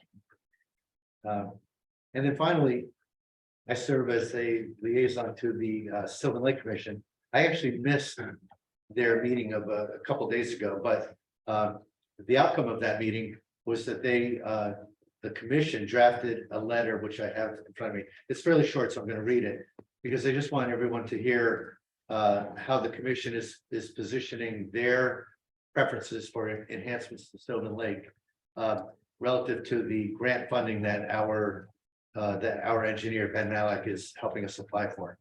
So the letter reads, "Dear Ben, thank you for your email of such and such a date. Skip to the point. The commission is strongly opposed to requesting funds for an impervious walkway on the Bradley side of the lake. There is no need for additional impervious coverage. It would narrow the width of the street, likely require the moving of storm drains, have geese using it for their purposes, which would move pedestrians onto the grass, and would not contribute to the greater, much more important needs of the lake. The commission strongly supports requesting grant funding for the replacement of the deteriorating and dangerous bulkhead by the creation of a living shoreline on the Bradley side. That will contribute to safety as the current condition of the sinkholes and the unsightly fence that has been there for about 3 years represents serious danger and a risk of lawsuits against Bradley for not remedying the situation. The commission supports requesting grants for the purpose of replacing dead trees on the Bradley side as the dead trees are a detriment to the quality and aesthetic use of the lake and a safety issue. Additionally, the commission strongly urges requesting aid for the dredging of Sylvan Lake. Grant opportunities for dredging, which is the key need for the sustenance of the lake, should be sought from all available sources. Review of local grants at municipal, county, and state levels needs to be consistently monitored to maximize the availability of funds for the cost of this project. As the vehicle that was established by both Bradley and Avon for the purpose of advising both towns with guidance regarding the stability of Sylvan Lake, the Joint Commission sincerely hopes that these recommendations will assist with the creation of the requests for grants. Sincerely, Mary Louise Farmer, Secretary. But that really encapsulated a lot of what you probably heard us cover over the last 6 months and longer. And Mr. Matlock was stood here on more than one occasion and shared with us the applications he was putting forward on our behalf. But the Lake Commission really stepped up and I think gave him really good guidance in terms of what they want to see for Bradley Beach. That concludes my report. Thank you. Thank you, Councilman Weber. Okay, I'm gonna read the first aid and fire report. So for the operational period ending today. First aid, they responded to 15 day calls and 9 night calls for a total of 24 calls. 16 were for medical, 8 were for fire. The squad conducted 1 drill for the safety and education of their membership. The squad supplied medical overwatch for the Tears Foundation Rock and Walk. The squad also provided medical overwatch for Market and Music and Riley Park. Congratulations to Dylan Federici on passing the National Registry Emergency Medical Technician course, and the squad filled 100% of their assignments. For the fire department, same period ending today, the department responded to 8 requests for the department. They conducted 1 training drill for the safety and education of the members, and they fulfilled 100% of their assignments. They are still, of course, looking for volunteers, free training for qualified individuals, and anyone wishing to volunteer for the first aid for the fire department. There's applications on the borough's website, and that there's a strong cooperation that exists between the first aid and the fire department. that lets them do medical and fire protection at no cost to the borough for 24/7, 365. I will make a comment about trees, just as a reminder that that tree in your planting strip, as I said today, it's your responsibility. So if your tree needs trimming, call a tree company and they will take the dead branches off. There is no application fee to trim your tree. And the car windshield that you save will probably be your own or somebody that's visiting you because they parked in front of your house. So reminder, take care of your trees. I will say also with respect to trees, you know, what makes people crazy in this town, in my opinion, is when they see other people getting treated as special. And that's one of the reasons we reformed the Shade Tree Commission. Because so everybody's treated the same. If you have, you know, you want a tree down or whatever, it gets sort of judged by a group of volunteers. They are your peers and neighbors in town, and that's a really fair system. Not much to report on Fletcher Lake because they haven't had a meeting since the last, but everybody's seeing and enjoying the new bridge. They're very happy to see it and enjoy the new bridge between the two towns that make up the Fletcher Lake Commission. And with respect to events, you know, first, thanks, Greg, for taking a text from me at 8 something on a Sunday morning. That was very nice of you. And I know you dealt with the situation because I couldn't. But for these events, you know, if we're going to be expected to deal with the trash that is, you know, being left behind by these events, I think we should feel comfortable as a council in dictating what they can bring. Like I would be all about no single-use plastics and things like that, just making sure everything is recyclable. So maybe that is something we can look at more closely before we're approving events. And that is my report, Mr. Mayor. Thank you. I have a couple of comments. Before I comment, I don't know if Chief Guido or Greg, you have any comments you have to make or want to make or anything else? Go. Let's get going. As we all know, Memorial Day weekend is this weekend, and I look forward to the festivities down at the beach and also on Main Street on Memorial Day. There will be a formal ceremony at the Memorial Day ceremonies on Main Street at the Jack Wright Memorial. As far as the police is concerned, I also believe that the fire department is going to have a memorial. NEMS, yes, NEMS. So I would love to see all of you here or there. Thank you. Here, there. Thank you. Okay, my comments. I'll continue to highlight our couple of infrastructure projects. If you get my newsletter, you're probably sick of hearing about them, but our outfall pipe, Ocean Park, McCabe, it delivers stormwater to the ocean. The replacement project started on September 17th. We're going to conclude before July 1st. We've avoided intermittently closing the promenade, which was the original plan, which I was not in favor of, and I think we made the right decision. Evergreen Avenue will be closed from mid to late June. The project is on schedule, and we have a weekly review, and it's going very well. For any of those who've seen the pictures of the 40-inch pipes that have been excavated, they look like Swiss cheese, and the new pipes are here. They've been shipped from Alabama. They've been installed, and there's about 80 feet of 40-inch pipe and about 120 feet of 36-inch pipe that's being installed as we speak. So that project's going well. Next, completing phase 2 sewer project, curbing, driveway, aprons, and of course paving 3rd and 4th. As you know, we've been pushing to complete as soon as possible, and we've targeted pre-Memorial Day, which would be this Friday. We're going to miss that target by about a week. The concrete work that we directed was more extensive than we anticipated. We made the decision not to mill later this week and have unpaved roads around for Memorial Day, which if we did that, we'd get done a little bit quicker next week, but we gave the direction not to mill that one street. Also, we won't have equipment on the streets until they resume on Tuesday, which is a good thing. We've really completed all but 4th Avenue and a little bit of a few side streets. Our engineers and contractors are dovetailing this to the extent they can, meaning trying to complete concrete and coming back right behind that with paving. We're disappointed that we didn't finish by this Friday, but we really put a comprehensive solution together.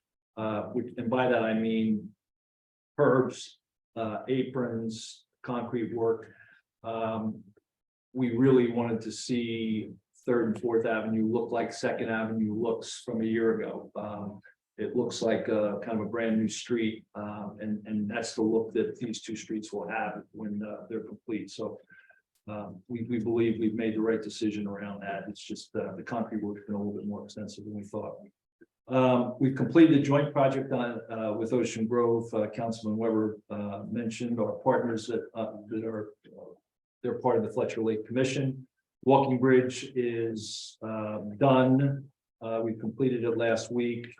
We've also replaced benches, and we have some more planned improvements on Lake Terrace Park. As these infrastructure projects wind down, we'll be looking for, what's next, what are the next things. I'll probably start talking about those in the next couple of weeks because we do have some ideas. Memorial Day weekend, a few people have said is upon us. Parade is on Ocean Avenue. Starts at 10 a.m. Followed by various vendors on the promenade. More importantly, we have the annual Memorial Day ceremonies on Monday at Riley Park at 11 a.m. Weather looks good for the whole weekend. It's not hot, but it's going to be high 60s, low 70s. So we expect to have pretty good weather for the weekend. The 130th anniversary plan, the committee's working through that pretty systemically. We're celebrating Bradley Beach since its inception in 1893. If you've seen the banners around town, the flags, they're going to certainly be involved in the Memorial Day parade.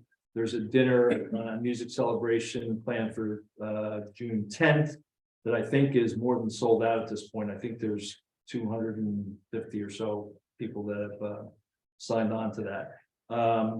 Also, they're working with the Historical Society to do mapping of Main Street for historical exhibit at that. And that's followed by a Lions Week. On the library scene, a lot of activity in the last week. The 2023 One Beach, One Read for adults was done last week. The book Namesake was put together, or there was an event put together at the Firehouse that was really excellent. They did a great job. About 30 people attended in the middle school. One Beach, One Read was held on Friday. Really cool event in that they brought an author, cartoonist in, and he basically imparted how cartoonists think and then how they convey that into a book. So the students were there with their pads just drawn away. So it was actually pretty cool. Spring English classes, language classes, they're Saturdays at 9:30 at the library. One-on-one technology assistance as needed. That photography contest runs for another week through the 31st. Recreation games started on May 1st. They're going to run until June 27th on Mondays at 4 p.m. And then we have last, I think, we've got a lot going on right now, but I will mention one other thing that Mr. Fehrenbeck handed me. We did have a meeting, was today, right? It was today. I'm trying to remember now, but I think it was 2 days ago. Oh, it was 2 days ago, okay.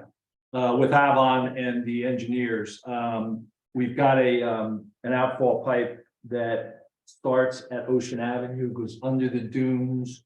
And those who know the south end of town, there's an outfall pipe that goes right pretty much between Avon and Bradley Beach. It's actually the hair over in Avon, but we're working collaboratively to get that project initiated in the context of equipment ordering, DEP approvals, and design work that needs to happen. We'll be diligently working on that. We're meeting again next week to talk about the construct of the pipes, which is these pipes are bigger than the ones that we have on the Cave Avenue outfall. But what I was suggesting is you might want to mention something about the cooperative. Oh, the other meeting we had. Yes. We also, I'm sorry, there's been meeting with Avon a lot. Thank you. So we have been discussing the opportunity, and actually I briefed the Sylvan Lake Commission last week on this a little bit. There are some new Green Acres grants, the Green Acres, is that correct? I can't remember now, the gentleman that came in and knew you. County, planning, County Parks Commission. It's County Parks, I'm sorry. They are now incorporating dredging into grants, so we can potentially gather up some grant money. If we do that, we can do, and it's up to $500,000. But if we not pool, but kind of work together, Avon and us, we can potentially get $500,000, and if we do it over 2 years, we might be able to get $500,000, which equates to 2 million. So we are working with the county on that. We're working with Avon, and we're trying to figure that out right now and incorporate it. I know Mayor Bonanno is talking to the folks that were working on some of the design work for the living shoreline to see how we can marry all this together. But that cooperation's been good. Hopefully that'll bear fruit. It's really encouraging that the county now is and apparently very interested in dredging projects. So we have a project for that. So thank you for mentioning that, Greg. I thought you were talking about the outfall pipe. Okay, I think that's it for my comments. We could open it up now to public comments. Public comments, yes. I'm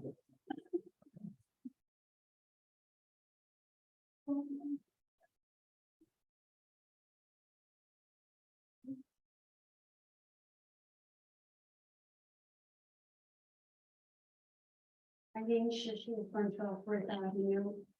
Just questions regarding the Sylvan Lake Commission report that Mayor just gave. Councilmember Petrosi, are you also a liaison for Sylvan Lake? I'm sorry, am I also what? Liaison. I am the liaison. Were you included in all these? I was absent of my own accord, but the commission does a really good job keeping me abreast. Okay, thank you. I was just curious about it. Thank you. Yes. Very actually 218 4th Avenue. A couple of different things. Let's start with BBBCA. By the way, to my view, what I've seen and what they do, very dedicated volunteers. And in any town needs dedicated volunteers. I do though take what Councilman DeNoble said. They're optically, we seem to have. I'm not saying it's true. I'm saying the optics are they're undermining our own tourism board. And that doesn't sit right with me. And then secondly, I would say, we used to own a bakery cafe. I can't tell you how many times, 3 times a week, we're asked for donations, which is how they're, I guess, feeding people at the 130th anniversary, which we'd like to go, and unfortunately, yes. It's onerous. And so I would just ask the BBDCA, I think at least one person from there is on the Zoom call at least, bear in mind, it's really about the local businesses and promoting them and not burdening them. I patronize all these businesses in town and I ask them about, the BBCA, and some have good things to report, some do not. And so I would just say, be wary of how much you're asking in terms of donations from small businesses who are not making huge profits. I can tell you, I've been in, especially restaurants, I've been in that business. It's very hard. Your margins are low. So I would just ask that. But I will say with the 130th anniversary, I hope it goes well. Can't be there. Secondly, Chief Guida, let me first say, I think our police department is fantastic. You're responsive, you're around, I feel safe. I also, there was a fire across the street from my house several months ago. The police were literally there in less than a minute, even before the fire trucks could even get there. It was impressive. That said, so, I have, in terms of the work that you and your team do, I have no complaints. But at the last meeting, we had an interaction with a council member. I don't blame you as much as I blame the mayor because he wasn't hitting his gavel. But I just don't think that's respectful. We have voted in these 4 council members. I happen to vote for all 4, but even if I didn't, it doesn't matter. somebody's voted them in, right? And they have, you know, they have, reason why I voted them in is I thought they would add value and bring thoughtful discussion to the issues and opportunities we have. So anyway, that's all I said. That's my little thing with you, but otherwise, love you. But with the council and mayor, I don't know if you have a loss of, I don't know if you're bald-faced lying. Or, and I'm not being facetious, if you really have a loss of memory that you haven't talked about being a strong mayor in every council meeting, it's on tape. See a neurologist because you say it every. Would you gauge your tone a little bit, please? Oh, okay, Yeah. okay. Well, then let me, you know, the other thing I take exception to, you bring up the strong mayor. You bring up strong mayor so much, you come out as weak. You know, we are a town, less than 5,000 residents. You know, big cities have a strong mayor. I'm not sure. In 1992, I do not know the circumstances. I didn't live here. But if that's your excuse for litigating against these 4 council people, because they may not agree with all your picks for professional people in the town, it's disgraceful. And I better not be, my taxpayer dollars better not be going to pay your special counsel, lawyer shopping, no doubt, find somebody. It's inexcusable. Thank you. Thank you. Anyone else? Yes.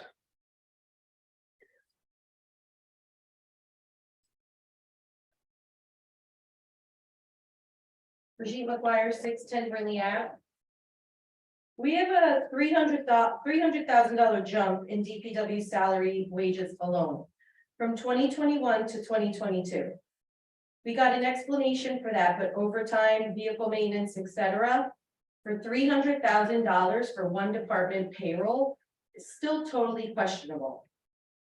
Then we have $300,000 as part of the savings that was spent in 2022 and not replenished. Then there was the mysterious $300,000 that didn't get adopted last year. So this all seems very suspicious to me. Like I said at the last meeting, I'm done holding back being accusatory. There are major numbers maybe being discussed, but not offering any benefit to the taxpayers. Councilman Gubitosi and the rest of the council, I urge that we do not adopt this budget because again, we are setting a very negative precedent here in Bradley Beach. At what point do we say enough is enough? The fact that we were told here tonight that things just may have not been logged or documented properly, and we just may never know that information, is the exact reason we elected all of you to do right by this town, even if it means it finally is time to shake it up. Uncomfortable, yes, but it's time. Please be the change for Bradley Beach. I also have a clip I'd like to share.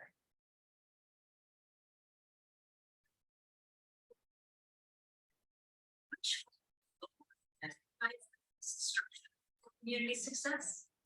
You are probably familiar with the mayor council or strong mayor form. Here, the people elect one politician, the mayor, to lead the community, hire staff, and oversee all day-to-day operations and service delivery. Having a single politician at the top of the structure has its disadvantages. The elected council is largely unable to effect change because the mayor is solely responsible for the budget and staffing. Political agendas can contaminate what should be transparent, ethical, and efficient service delivery.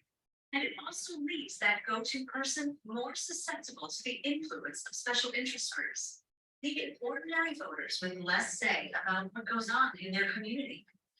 The council manager form of government was created to Just wanted to share that. And Mayor, can you stop doing favors for people's $50 tree removals? Because it's pretty obvious. Thank you. Yes.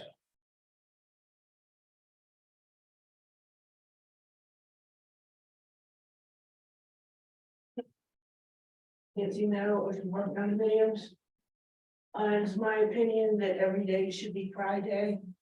So as I personally transition with my pronouns for people, I revert back. I apologize to anyone who might be offended. I have noticed once again, employees past and present that have not been identified to this room nor to the people on Zoom. That is offensive, and I don't know how many weeks I gotta come up here and say that we're at the year point, beyond the year point. And I will continue to say it, because eventually you hear me. Especially when you talk about tourism. And talk about costs of special events and public works and the police department. And nonprofits on the boardwalk. I've been saying this all for years. So for those of you that finally thought, gee, maybe she has a teeny little bit of common sense there. Thank you. This is why I voted for some of you. The noise ordinance, I'm not up to speed on it, but I know I have mentioned whether it's backyards, the beach or the boardwalk, the need to modulate and ban the wireless speakers. If it's appropriate in this whole construction thing, fine. If not, maybe it should have been attached to the ordinance, changing the hours of bikes on the beach. I don't know. I'm told, well, we have an ordinance about noise, really not helpful. And I have no idea where the signs are, because as of Sunday, there was no sign on my beach.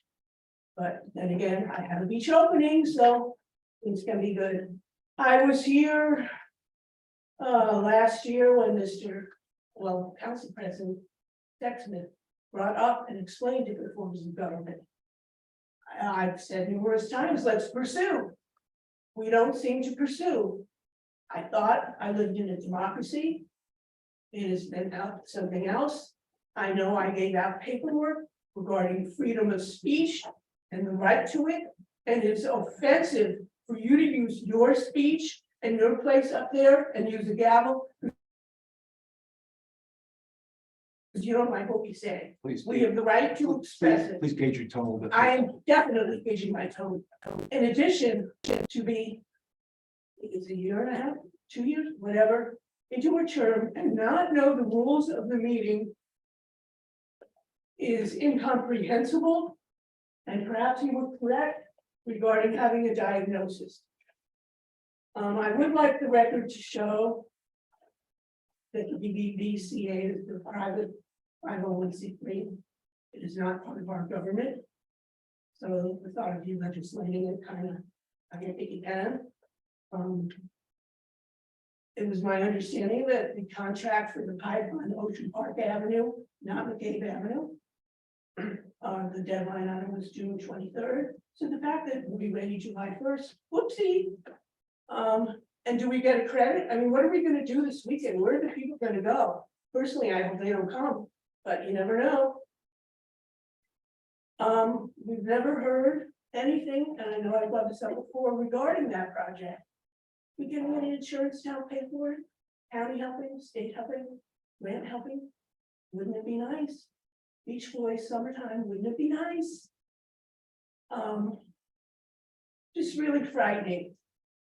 And to think that we are going to consistently, now, gee, we're finishing projects, let's have new things. No, stop spending. We cannot afford it. It's like your house. You cannot just afford things because you want a new oven. If it's not broken, do not replace it. And regarding vehicles, last year, mind everyone, purchase of a $30,000 truck for the police department, and then was outfitted for another 30,000 something. Might it not have made sense for that truck to go to Public Works? They would then be getting a new vehicle, and then that would also free up some extra money to buy the police department the new vehicle that you're intending to buy it. I know some of you are not on the council now, but this is the way things think, people think at work, and I've never gotten any sort of explanation as to why that truck was purchased. Thank you for your time. Thank you. Yes.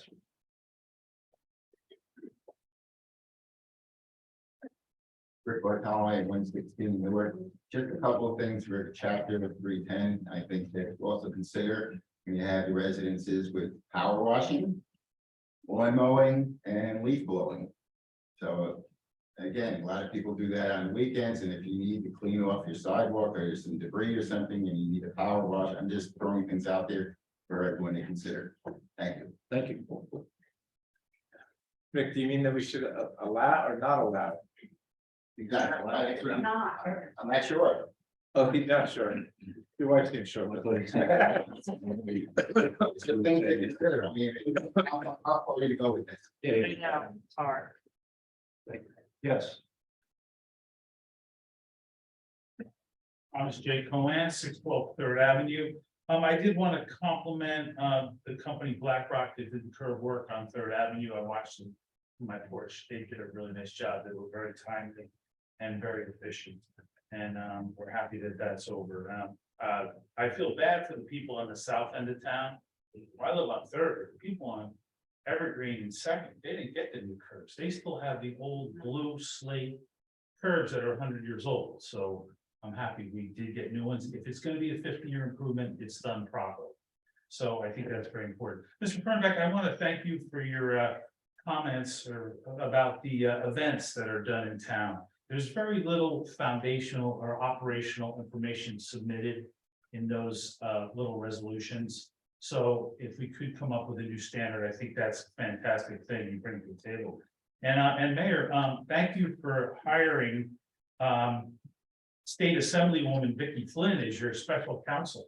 I just don't believe that the resolution that you put forth or the communication is written properly. And being that you have $7,000 in your elect Mayor Fox account, I believe you should be paying for that and not taxpayers. And I've spent a lot of money on legal fees, but it's my money. And that's what you should do. That would be my recommendation. I just have a couple other things here about the, I don't understand. This is the second budget workshop we've had without the CFO. I'm just amazed that we do these workshops without the CFO. Mr. Fernbach did a nice job of keeping the ball up in the air, but that's really where you get down to the nitty-gritty. And I do want to take a moment to compliment Mayor Engelstad, because going through my files, I came across a copy of the Bradley Beach Borough 2020 budget outline.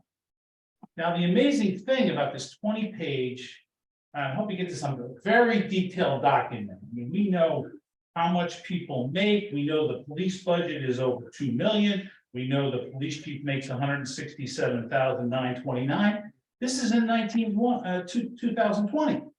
We knew all this, but the most amazing thing about this document is that it's dated February 25th, 2020. So this is the process that I've been looking for. This is the process that I thought we would get, and we haven't. And it's still abominable. And I'm really, really concerned that this is going to be a, and I quote, prudent and practical, manageable budget, because I'm not feeling it. Thank you. Thank you. Anyone else? Yes.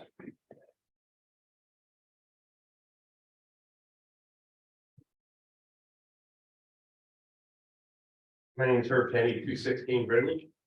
I'm actually gonna change this a little bit and just try to infuse some ways that the town become a little bit more communicative, more efficient and more productive. You know, I get your newsletter, Mayor. I think it's very good. But I still have to ask a question. How can 4th Street be the last one done in our town? Any town, any street that has a light on it from Main Street, those roads should have been done first. Right? People come off of Memorial Drive, take a light, go to the beach. 4th Avenue isn't done. Crazy. 2, Mayor, I think it'd be a good idea to add with the progress of the church to your newsletter for infrastructure. It was the #1 topic for every politician when we just ran. A lot of people's reputations sitting up on this podium were ruined by lies and deceit. But it's now almost June and we know nothing. Okay, we see some whiteboards and painting on the building. Is it going to be sold? Is it going to be piecemeal, whole deal? Going affordable housing, which is the new rumor in town. It's so bad to have all these rumors. Let's communicate what's happening.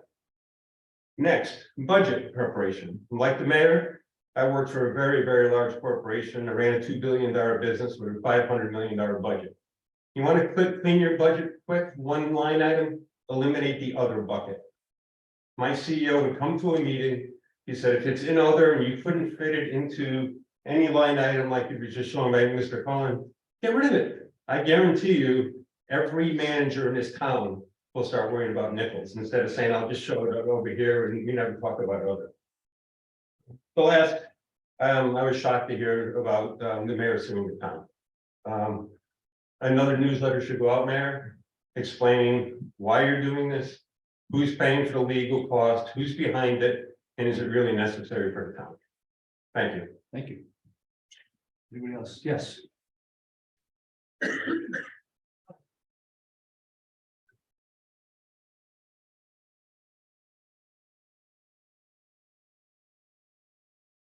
Hi, Nina Matasio, for one. I'm just feeling compelled to bring up the property again at 217 McCabe, Irvington Manor, which I see on the executive agenda. And so hopefully we will get some answers on what's going on with that property soon. Meanwhile, I just wanted to once again bring up the dumpster situation. The dumpster that's been in front of the property for over a year now. The current dumpster, I think it's the 6th week now, where there's been no activity at the property. And it's like half of the debris, and people are throwing their dog droppings in there, dog poop bags in there. And every day there's just more and more of it.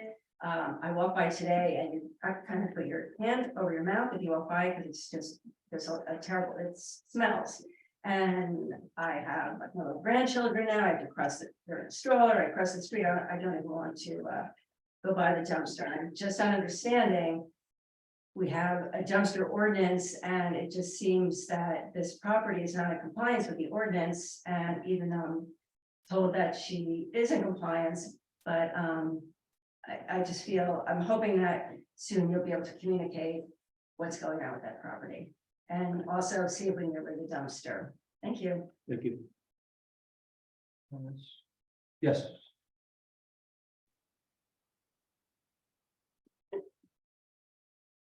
Tracy Davidson, 3044. Mr. Mayor, I know this is probably not the council that you wanted, but it's the council that the residents voted for. And it is your responsibility now to work together with them, get compromise, to negotiate. We, the taxpayers, should not have to pay if you can't get that job done. I'm outraged that you would think that the taxpayers should have to pay for that. I don't think we should have to pay for that. I do think it is time for a change in government. I don't know if Mr. Cannon or Mr. Berenbaum would be the one appropriate. What do you have to do? What do you The have option to on do? Mr. Charlie, there has to be a petition filed, at least 20, there's 2 ways. Council can pass an ordinance, or a petition has to be filed with 20% of the registered voter signatures in the town. So the council Then there would be a can pass an referendum. ordinance? I'm sorry. Sorry, the council can pass an ordinance? So there has to be a, I'm sorry. Sorry, Thank I'm you. sorry. We can actually frame a paragraph for you of what has to happen, because there's multiple steps in it. So we'll be that. But we'll provide, we don't have all those answers, Councilman. I think Greg was in the middle of answering her, so why can't he just continue? Well, I'd like to get it documented. So she gets good answers. Ordinance, petition. I'll give you. I mean, yeah, that's, I wrote a very nice memo on it for Red Bank, so I can give it to They you. just did this in the bank. And I would like to thank you, Councilman Beverly, a couple of months back for the new year. You said something that proved very true for Point Pleasant, which is a big hotel chain might come into Bradley and build. And I think you were kind of mocked about it a little bit. And that's exactly what happened, because Wyndham is proposing at least a 58-room boutique hotel. I don't know if that's a boutique hotel, but that's a different thing. So I would like to thank you for bringing that up and bringing that to the meeting. Don't forget about Seaside. Yeah, They're getting one true too. as well. Yes, so thank you. Ben, just want to write your email address on the bottom of the page, and I'll email to you before the end of the meeting. Thank Because Anyone else? not gonna lie, Yes. my breakfast tomorrow. I made it.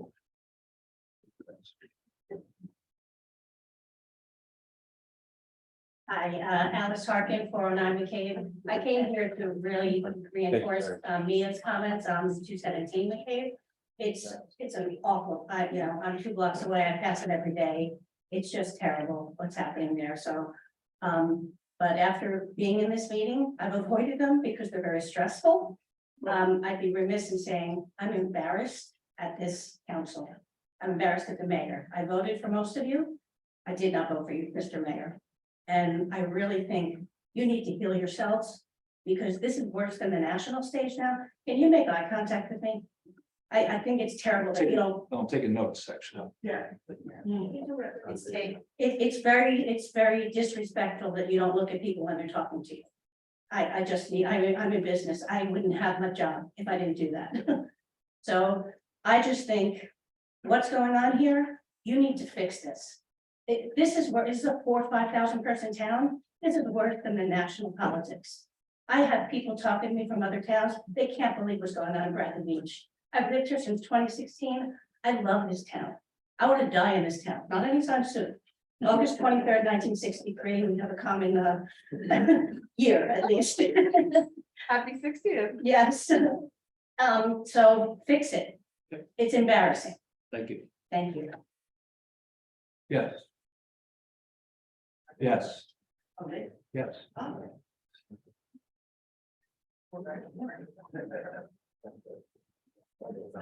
Julie Titus, 05, North Avenue. I also want to reiterate my just sheer, I would say, I'm just flabbergasted over you, Mr. Mayor. The fact of the matter is, I didn't vote for you either, but when you won, I shook your hand and I wished you well, and I said, how can I help? You've done nothing but divide this town. You refuse to work with this council. I have been up here how many years and I've implored you, please, please work with people. You know, there's an old saying that it can't be everybody else. Sometimes you have to take a look in the mirror and say, what can I do differently? Because what you're doing is not working for this town. And again, what this lady said over here, we are being talked about. We are an embarrassment, and it starts at the top. And we need you to start building relationships. And it's almost to the fact of you're not capable of doing so. And you are now going to sue your fellow council members because you can't get your way. You know what? That's not a democracy. A democracy is people coming together and working and compromising and talking. Just like when you were in business and you love to tout, you were in big business, partnership, collaboration, but you refuse to do it here. You refuse. You go by ego. Everybody else is always wrong but you. Do you think everybody wants to get up here and constantly say this? We say it every meeting. Please work together. And you refuse to do it. And you better not be spending our tax dollars on your personal vendetta. And that's exactly what it is. And you know what? Maybe the form of government since 1992 is no longer viable for us. But you have elected officials that these residents voted in. It's not about you. It's a we. There's no I in team, Mr. Mayor. And you've got to start changing. And it has to begin with you. Thank you. Thank you. So no one else? Yes. One.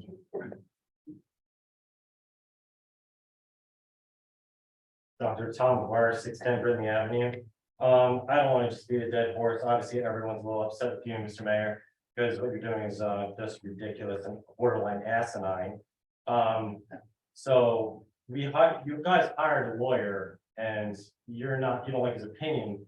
So you don't like his opinion, so you're gonna hire another lawyer. It's ridiculous. Why should we pay just because you don't like his opinion? Is that gonna happen every time now? Because he has disagreed with you other times. So every time this happens, you're setting a precedent that we're just gonna have to hire another lawyer, which is absolutely ridiculous. Let's see what's going on here. Yeah, you know, I'm a really nice person. I have a very successful practice. I take care of a lot of people. I help a lot of people. And I always feel like I come up here and have to be mean. And I don't like it. I don't want to come here and have to listen to you say that, stare at the clock again, and then write your notes. And it's so disenfranchised. I just can't believe you're still doing this. Let's see, oh yeah, if there's any way that the council can get back to us, or Mr. Bernbeck can get back to us and let us know. Is there any way that the mayor is responsible for paying his own fees and why it is coming out of our, and you have an email, you can just let us know. Let's see.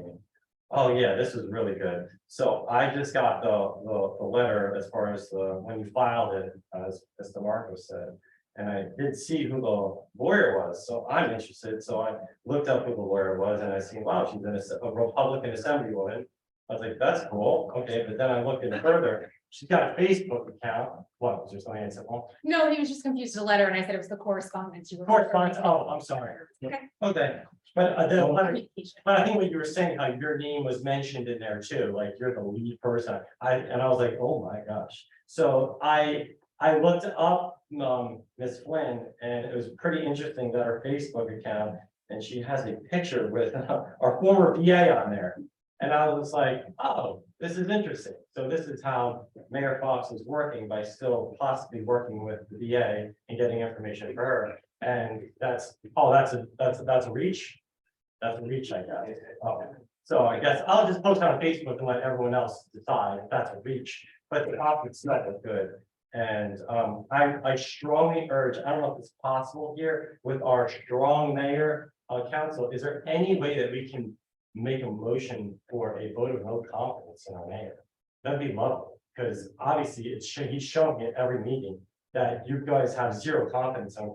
The public is showing that there's not much confidence. I heard one person come up here and go, rah, rah, rah, the mayor's doing a fantastic job. None of the people that have voted for you, mayor, are here saying, oh, mayor, you're doing fantastic. That's such a good job. No one.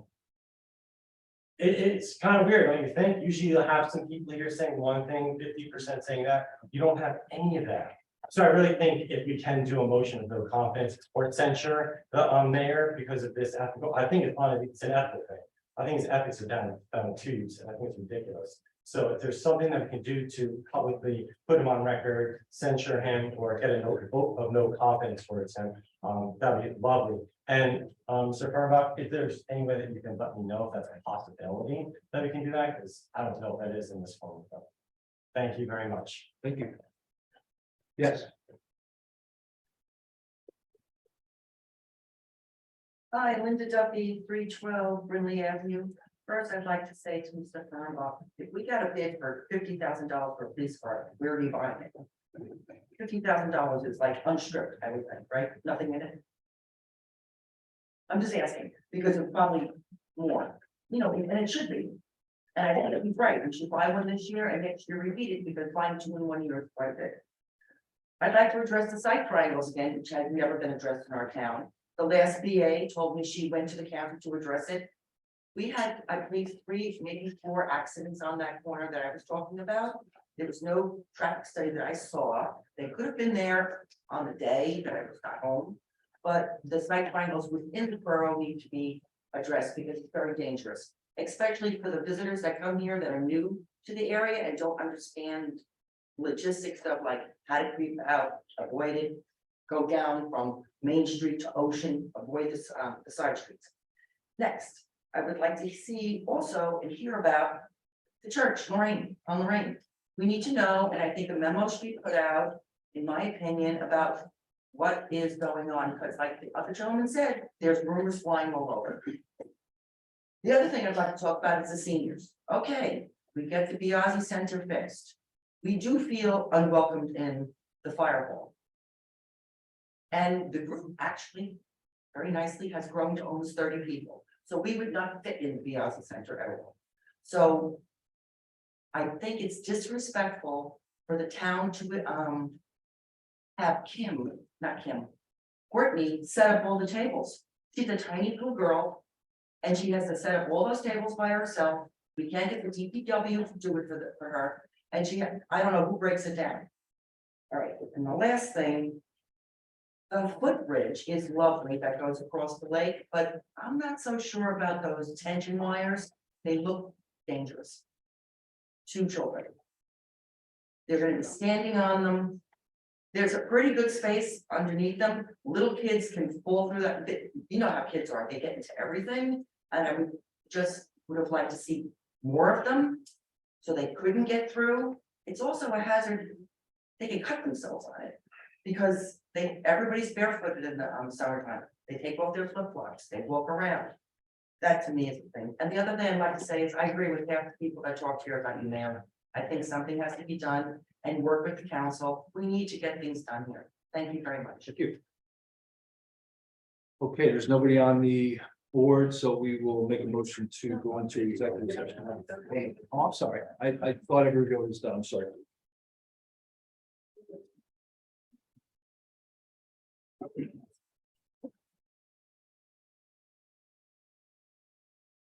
Rich Davidson, 304 Fourth Avenue.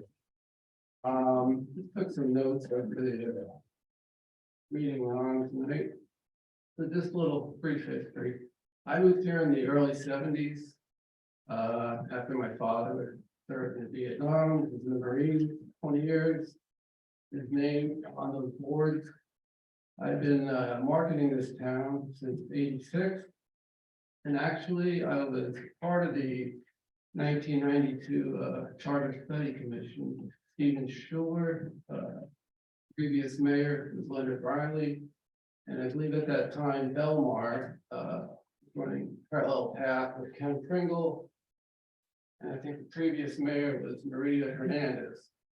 So just witnessing 5 mayors, I've never seen this town as divided. And the only reason for that is Larry Fox. You have a history since you've been a mayor of censoring Zoom meetings, attempting to censor public debates, giving council last minute information, pushing for a vote. And now listening to Councilman Guzatosi, Councilwoman DeNoble, you have a history of hiring lawyers at taxpayers' dime.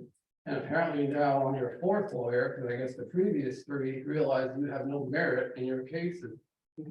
So again, I don't get up here much, but you know, I can't hold your tongue forever. Also, your campaigning, not for yourself, obviously last year, but the council people, it was flagrant you were behind every part of this, to use these people as pawns to continue your dictatorship. You got one in, Meredith Austin. I came in open mind since January, but not personal, but just an observation, a little disappointed. You're batting 100%, 1000%, riding Larry's coattails on every vote. I don't know if you educate yourself on each issue. So human nature, psychology 101 tells me one of 2 things. Either he made you promises last year, or there's something in the future that's gonna happen. Time will tell. So that being said, we also realize you were behind the recall. I guess that's about it. And just, I guess, for future reference, would you prefer to be addressed as Mr. Mayor or Mr. Strong Mayor? Thank you. Thank you. Mayor, Council, Chief. Okay, I didn't see any more hands, so we were. Oh, I'm sorry. I didn't see the hand, Rich. So it looked like it was part of the backdrop. So, yes. Rich? Was I called? Yes. Okay, then I'm gonna take you off mute. I'm just have my space. All right, I can speak now. I'm unmuted. First off, are the wires on the bridge? I once had a architect include a railing on a system that we had in our house using those wires, and I was told again it's against national building codes, because when you have wires there like that, children can use it as a stepladder. So that's something to think about. Shade Tree Commission, I heard some things tonight about revenue streams and how good this is, and that's the way they set up their plan, and they have very high regard to the Shade Tree Committee and all the people that have been involved with it. It's nice to see that happening. It's nice to see trees going up in some places. Mr. Weber last week brought something up that I was a little disturbed in hearing. And that was that because of the fact that Main Street is sort of unkept by some of the business owners, even to the point where they cut trees down so it doesn't hinder people seeing their displays or what have you. And a lot of people don't think very highly of their businesses, even beyond the trees. So as a taxpayer, I dislike greatly the fact that there's a plan being talked about that we're going to pay for Main Street to take care of the trees, including pruning, I would assume. And I was told at one time that to prune a tree costs a little over $300 a pop. And I also heard that it can be done every 2 years. But you could have a lot of trees on Main Street. That's a lot of cost to be put on residents. Hey, what if you turn it around? What if we asked the businesses to put trees up? I can use a lot of trees. I have a huge deficit of trees on both sides of our property. I've got 200 feet of street on the grass strips, and I've got exactly 2 trees that have survived. Some have fallen down, cost a lot to fix them, just like it cost $10,000 for us to fix our sidewalks. Why wasn't the plan put in that all people who have sidewalks with some trip hazards that were, they still exist? In any event, the question I have is, typically the mayor reads off the various items on the agenda before a vote is made. And tonight, oddly enough, other people were reading these instead of the mayor. Mr. Mayor, do you hear me? Yeah, I'm listening. Okay. Anyway, in each of those items that were read for before the vote was taken was done by other council people. And each time, 3 of the council people voted in favor of it, and the other 2 council people abstained. I've never seen that happen. Could somebody please give me an explanation as to what went on? Because this apparently was set up ahead of time, as if it were rehearsed. Could somebody give me any answers on that? Well, I will only speak for myself, and it's the same comment I gave before I abstained, that I found out during this meeting that I'm a named defendant in a lawsuit. I don't feel comfortable voting on something that I don't know the legal ramifications of for myself and others. So that is why I abstained. I can only speak for myself. Thank you for saying that. And Mr. Mayor, do you feel the same way? I obviously didn't agree with and asked for a tabling of those motions, so that's why I abstained. Gee, thanks so much. You're welcome. Okay. We will move to adjourn and move into executive session. Do I have a second to adjourn? Mr. Marco? Yes. Mr. Noble? Yes. Mr. Gubatose? Yes. Mr. Weber? Yeah. Mayor Fox? Yes. Thank you, everybody. What's that?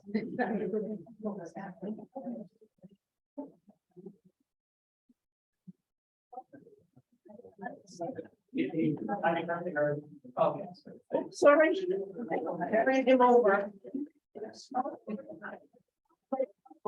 Oh, yeah.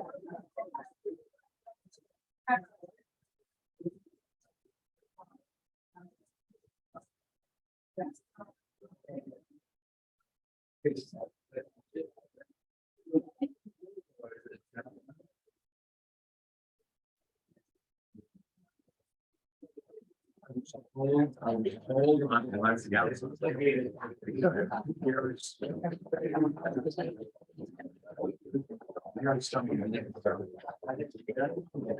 know. Since the last November 15th. We've talked about that. We could be in by June. Day before yesterday, we had 12. We're not gonna be able to get you in by June. I.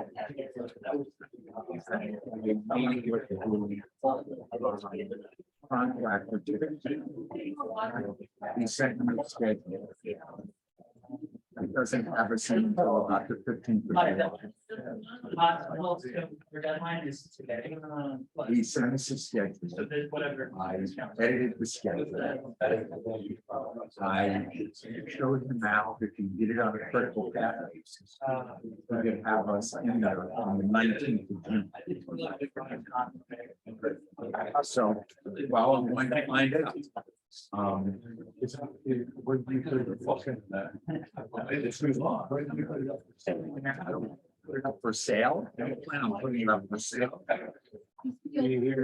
But I understand what you're saying, but I still don't plan on doing it.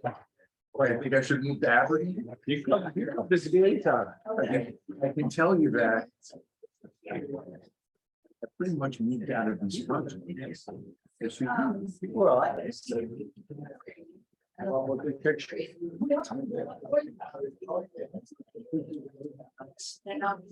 Until I got into this. There's a lot of it. But. No. Something else. I don't know. You could hear. I don't know what you're talking about. You know.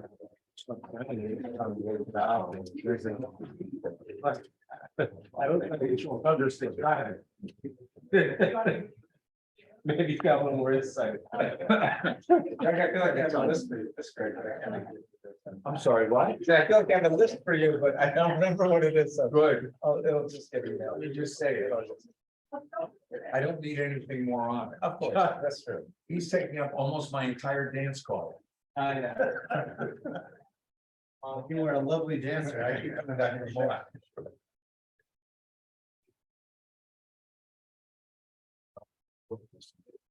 I'm sorry.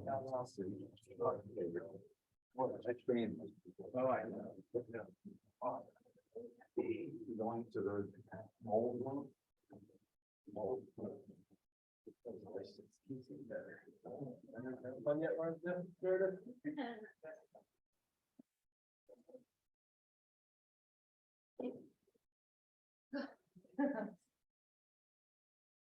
Unbelievable.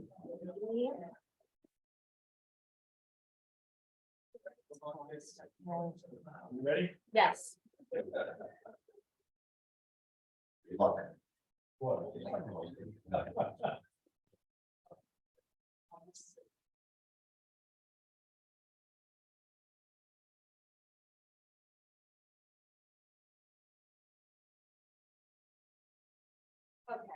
I like jump on the tables and sing like things that happen.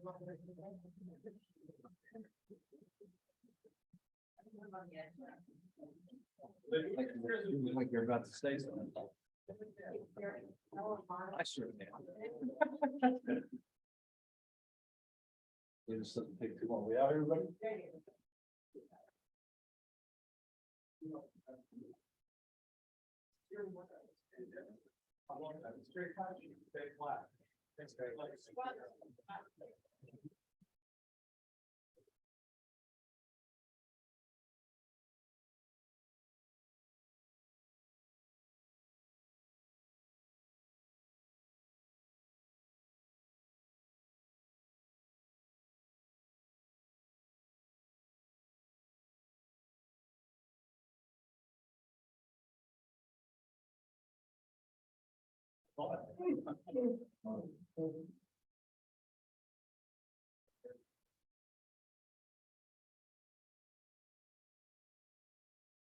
You know what? Read this.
Yeah.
Yeah, I'm just waiting for this executive session to get out.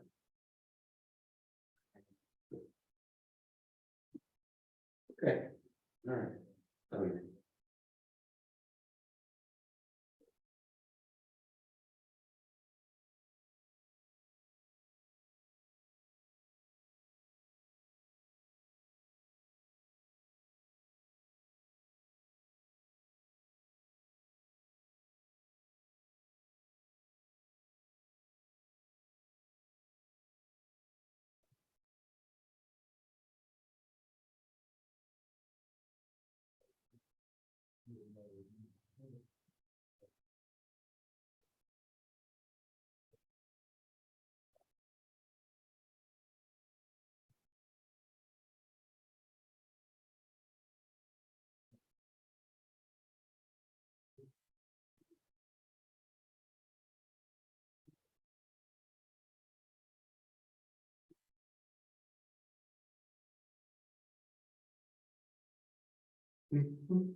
Thank you.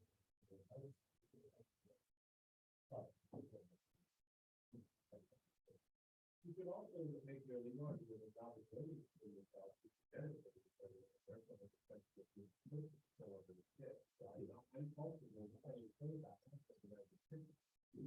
Whether that advantage of all fixing the building or not.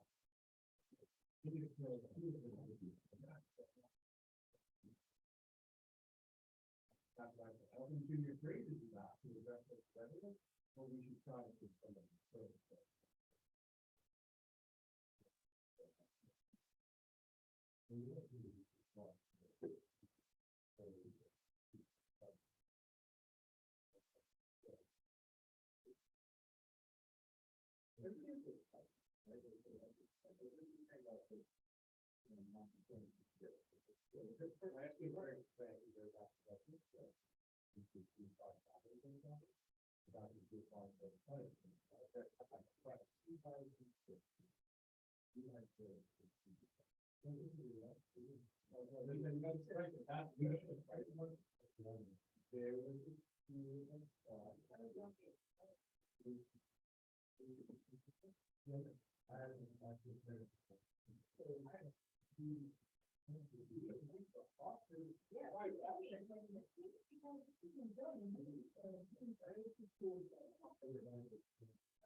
We beat her on that one. He's coming back. Part of the argument is about you better than Joe.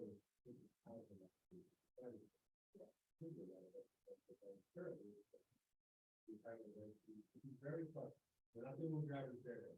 Right through the thing is going to tell them on stage, to get the president application, paying to use for the position. That's all the time.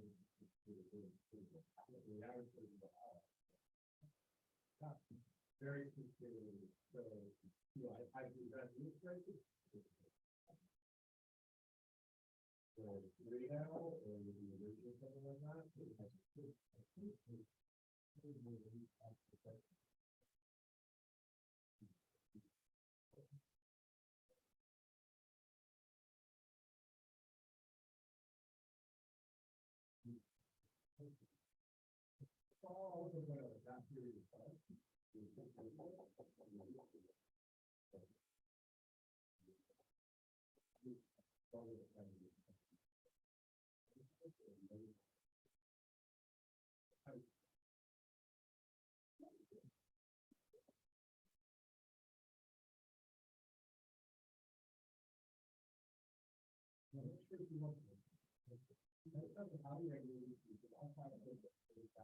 That's like a single family unit.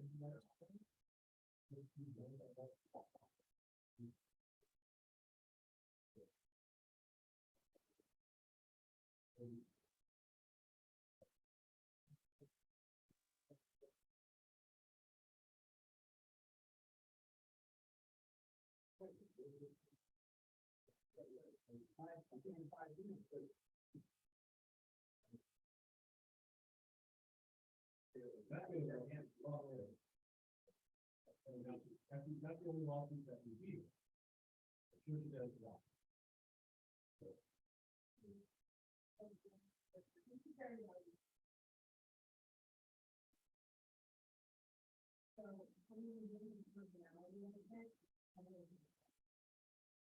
Somebody like this is video, not that. Taking it to the man with these values, now.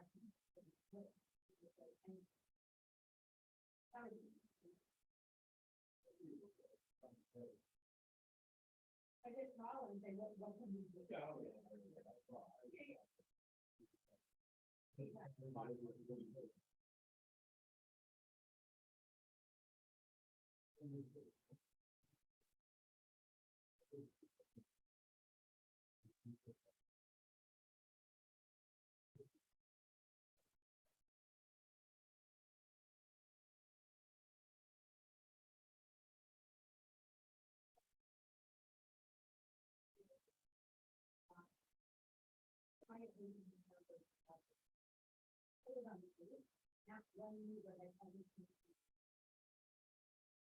So, but that being said, there are years, so it was, I just want to make it.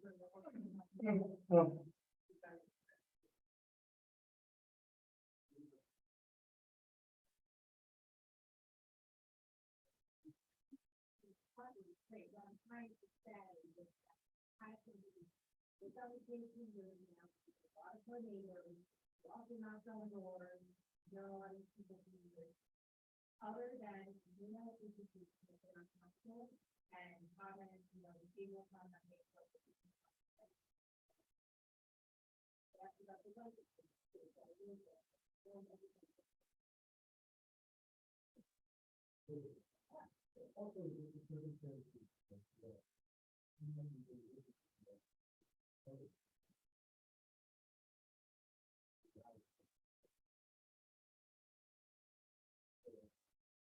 That was my thought on this, and I don't think that.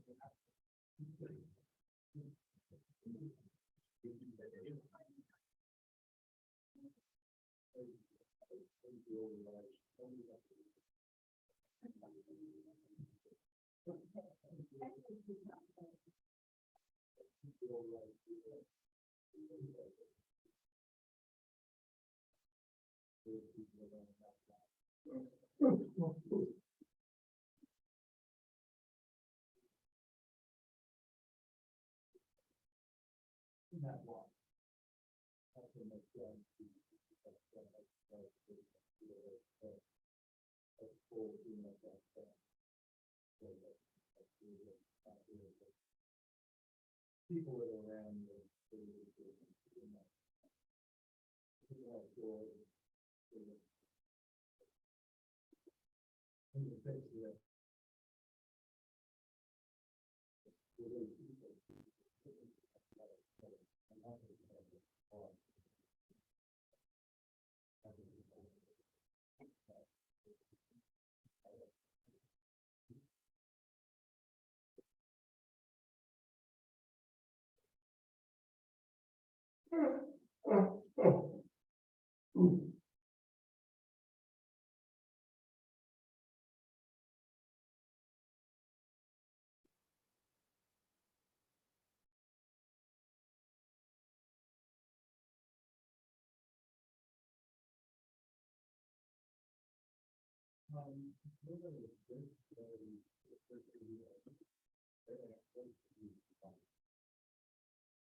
But I also really think that he was really, I thought he had really good, because I think he's practicing good work, but I was really surprised, because I don't know if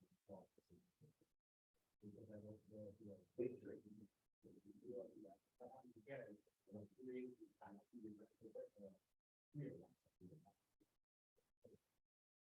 That's my feeling, the downside is more. So I do think we have that, general, on the stuff, but I'm heading, trying to look at the wall, you know, and, you know. Or worse, it's just that I agree on another way, they have recovered, but there's just negative consequences of this that could come about and stacking the land.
That was the wildest little bit of thing. You think the politics or whatever, no, yeah, people, these relatives, even audience was buried in cemetery.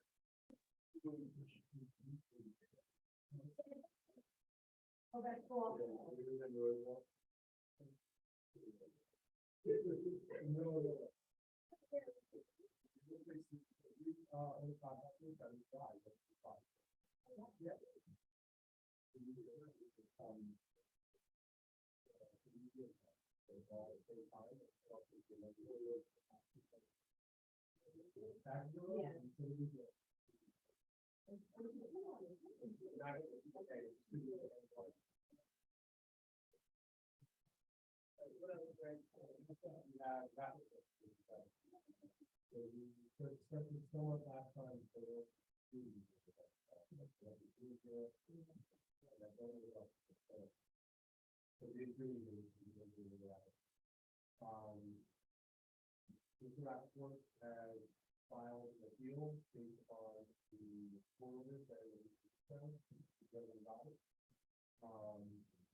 Yeah, those gray apartments, they repainted them and repainted them.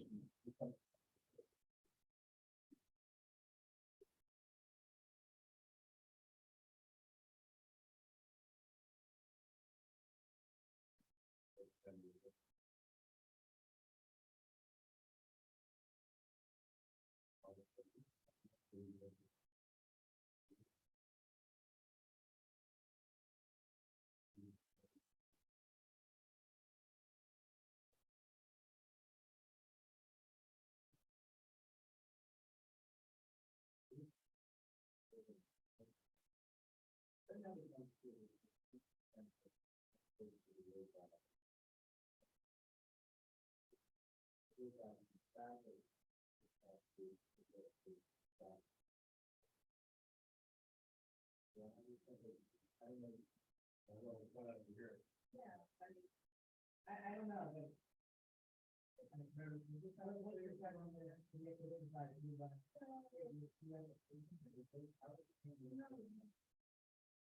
know.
and they want to hear it, because I don't even know.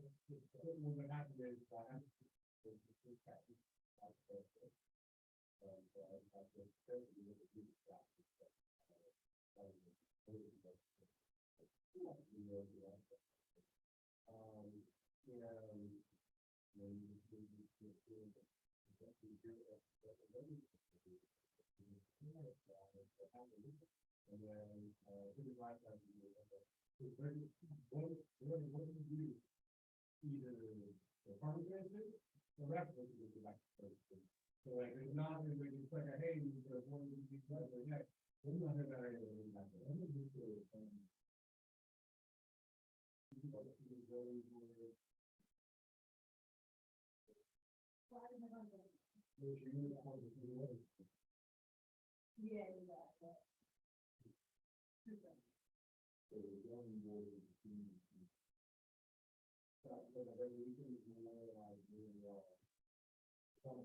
That makes sense. It's sometimes in 2022,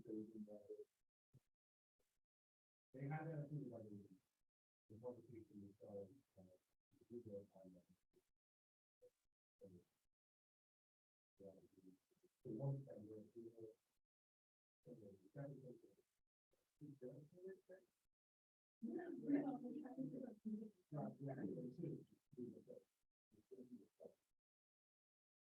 and so, as they do all the saving, as you run through it, and way, it's going to be totally really good. So we're going to need to be different, but you really don't. So not everybody is going to be satisfied in some of the choices. So we're going to do it really well. They're going to give over and to the zoning board. I don't know if you want to come on.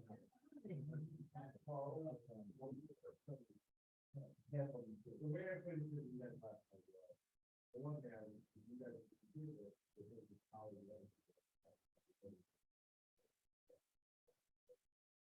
the other side of it, you know, you have a resident, there's requirements.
In this case, I like, so then you can change it. People have to take what's going on in the case. But pay attention to what's going on in the town.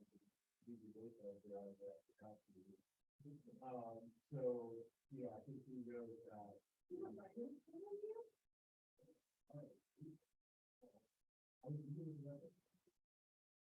Well, yes, I don't think it was about that. I don't think about that. Right, let's go look it out before, let them do their thing, and, you know, policy, right, policy.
I was wondering what you think is there. They think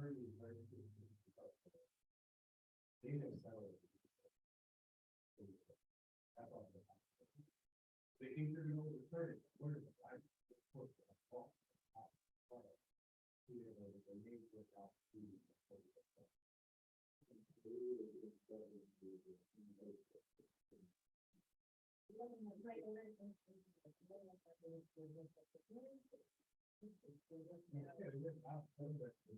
overturn it. What is it? And they have to go back to the zoning board and take their. That's all I'm saying.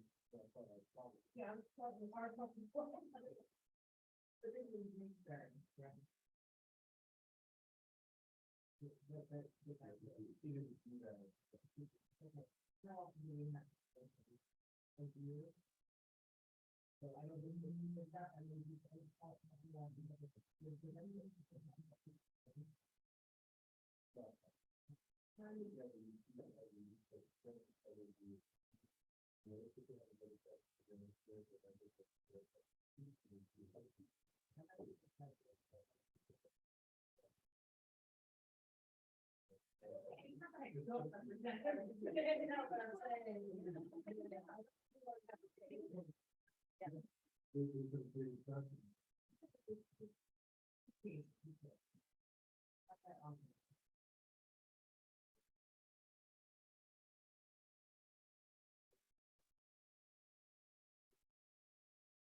Thank you.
Thank you. Selfishly, it's not my birthday, but I ask everyone, it's who, that's my birthday.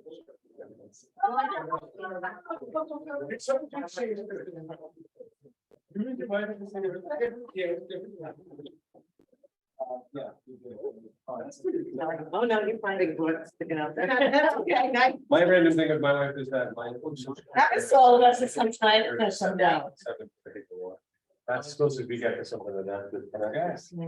We both be adjourned this as well? Yeah. Michelle giving you right last. Yes, sir. Oh, I'm sorry. Did. I'll make Mayor? a motion to adjourn. Okay. Okay, thank you. All in favor, aye? Aye. Oh, thank you. That's fine. Hey, look at Night, night. I am.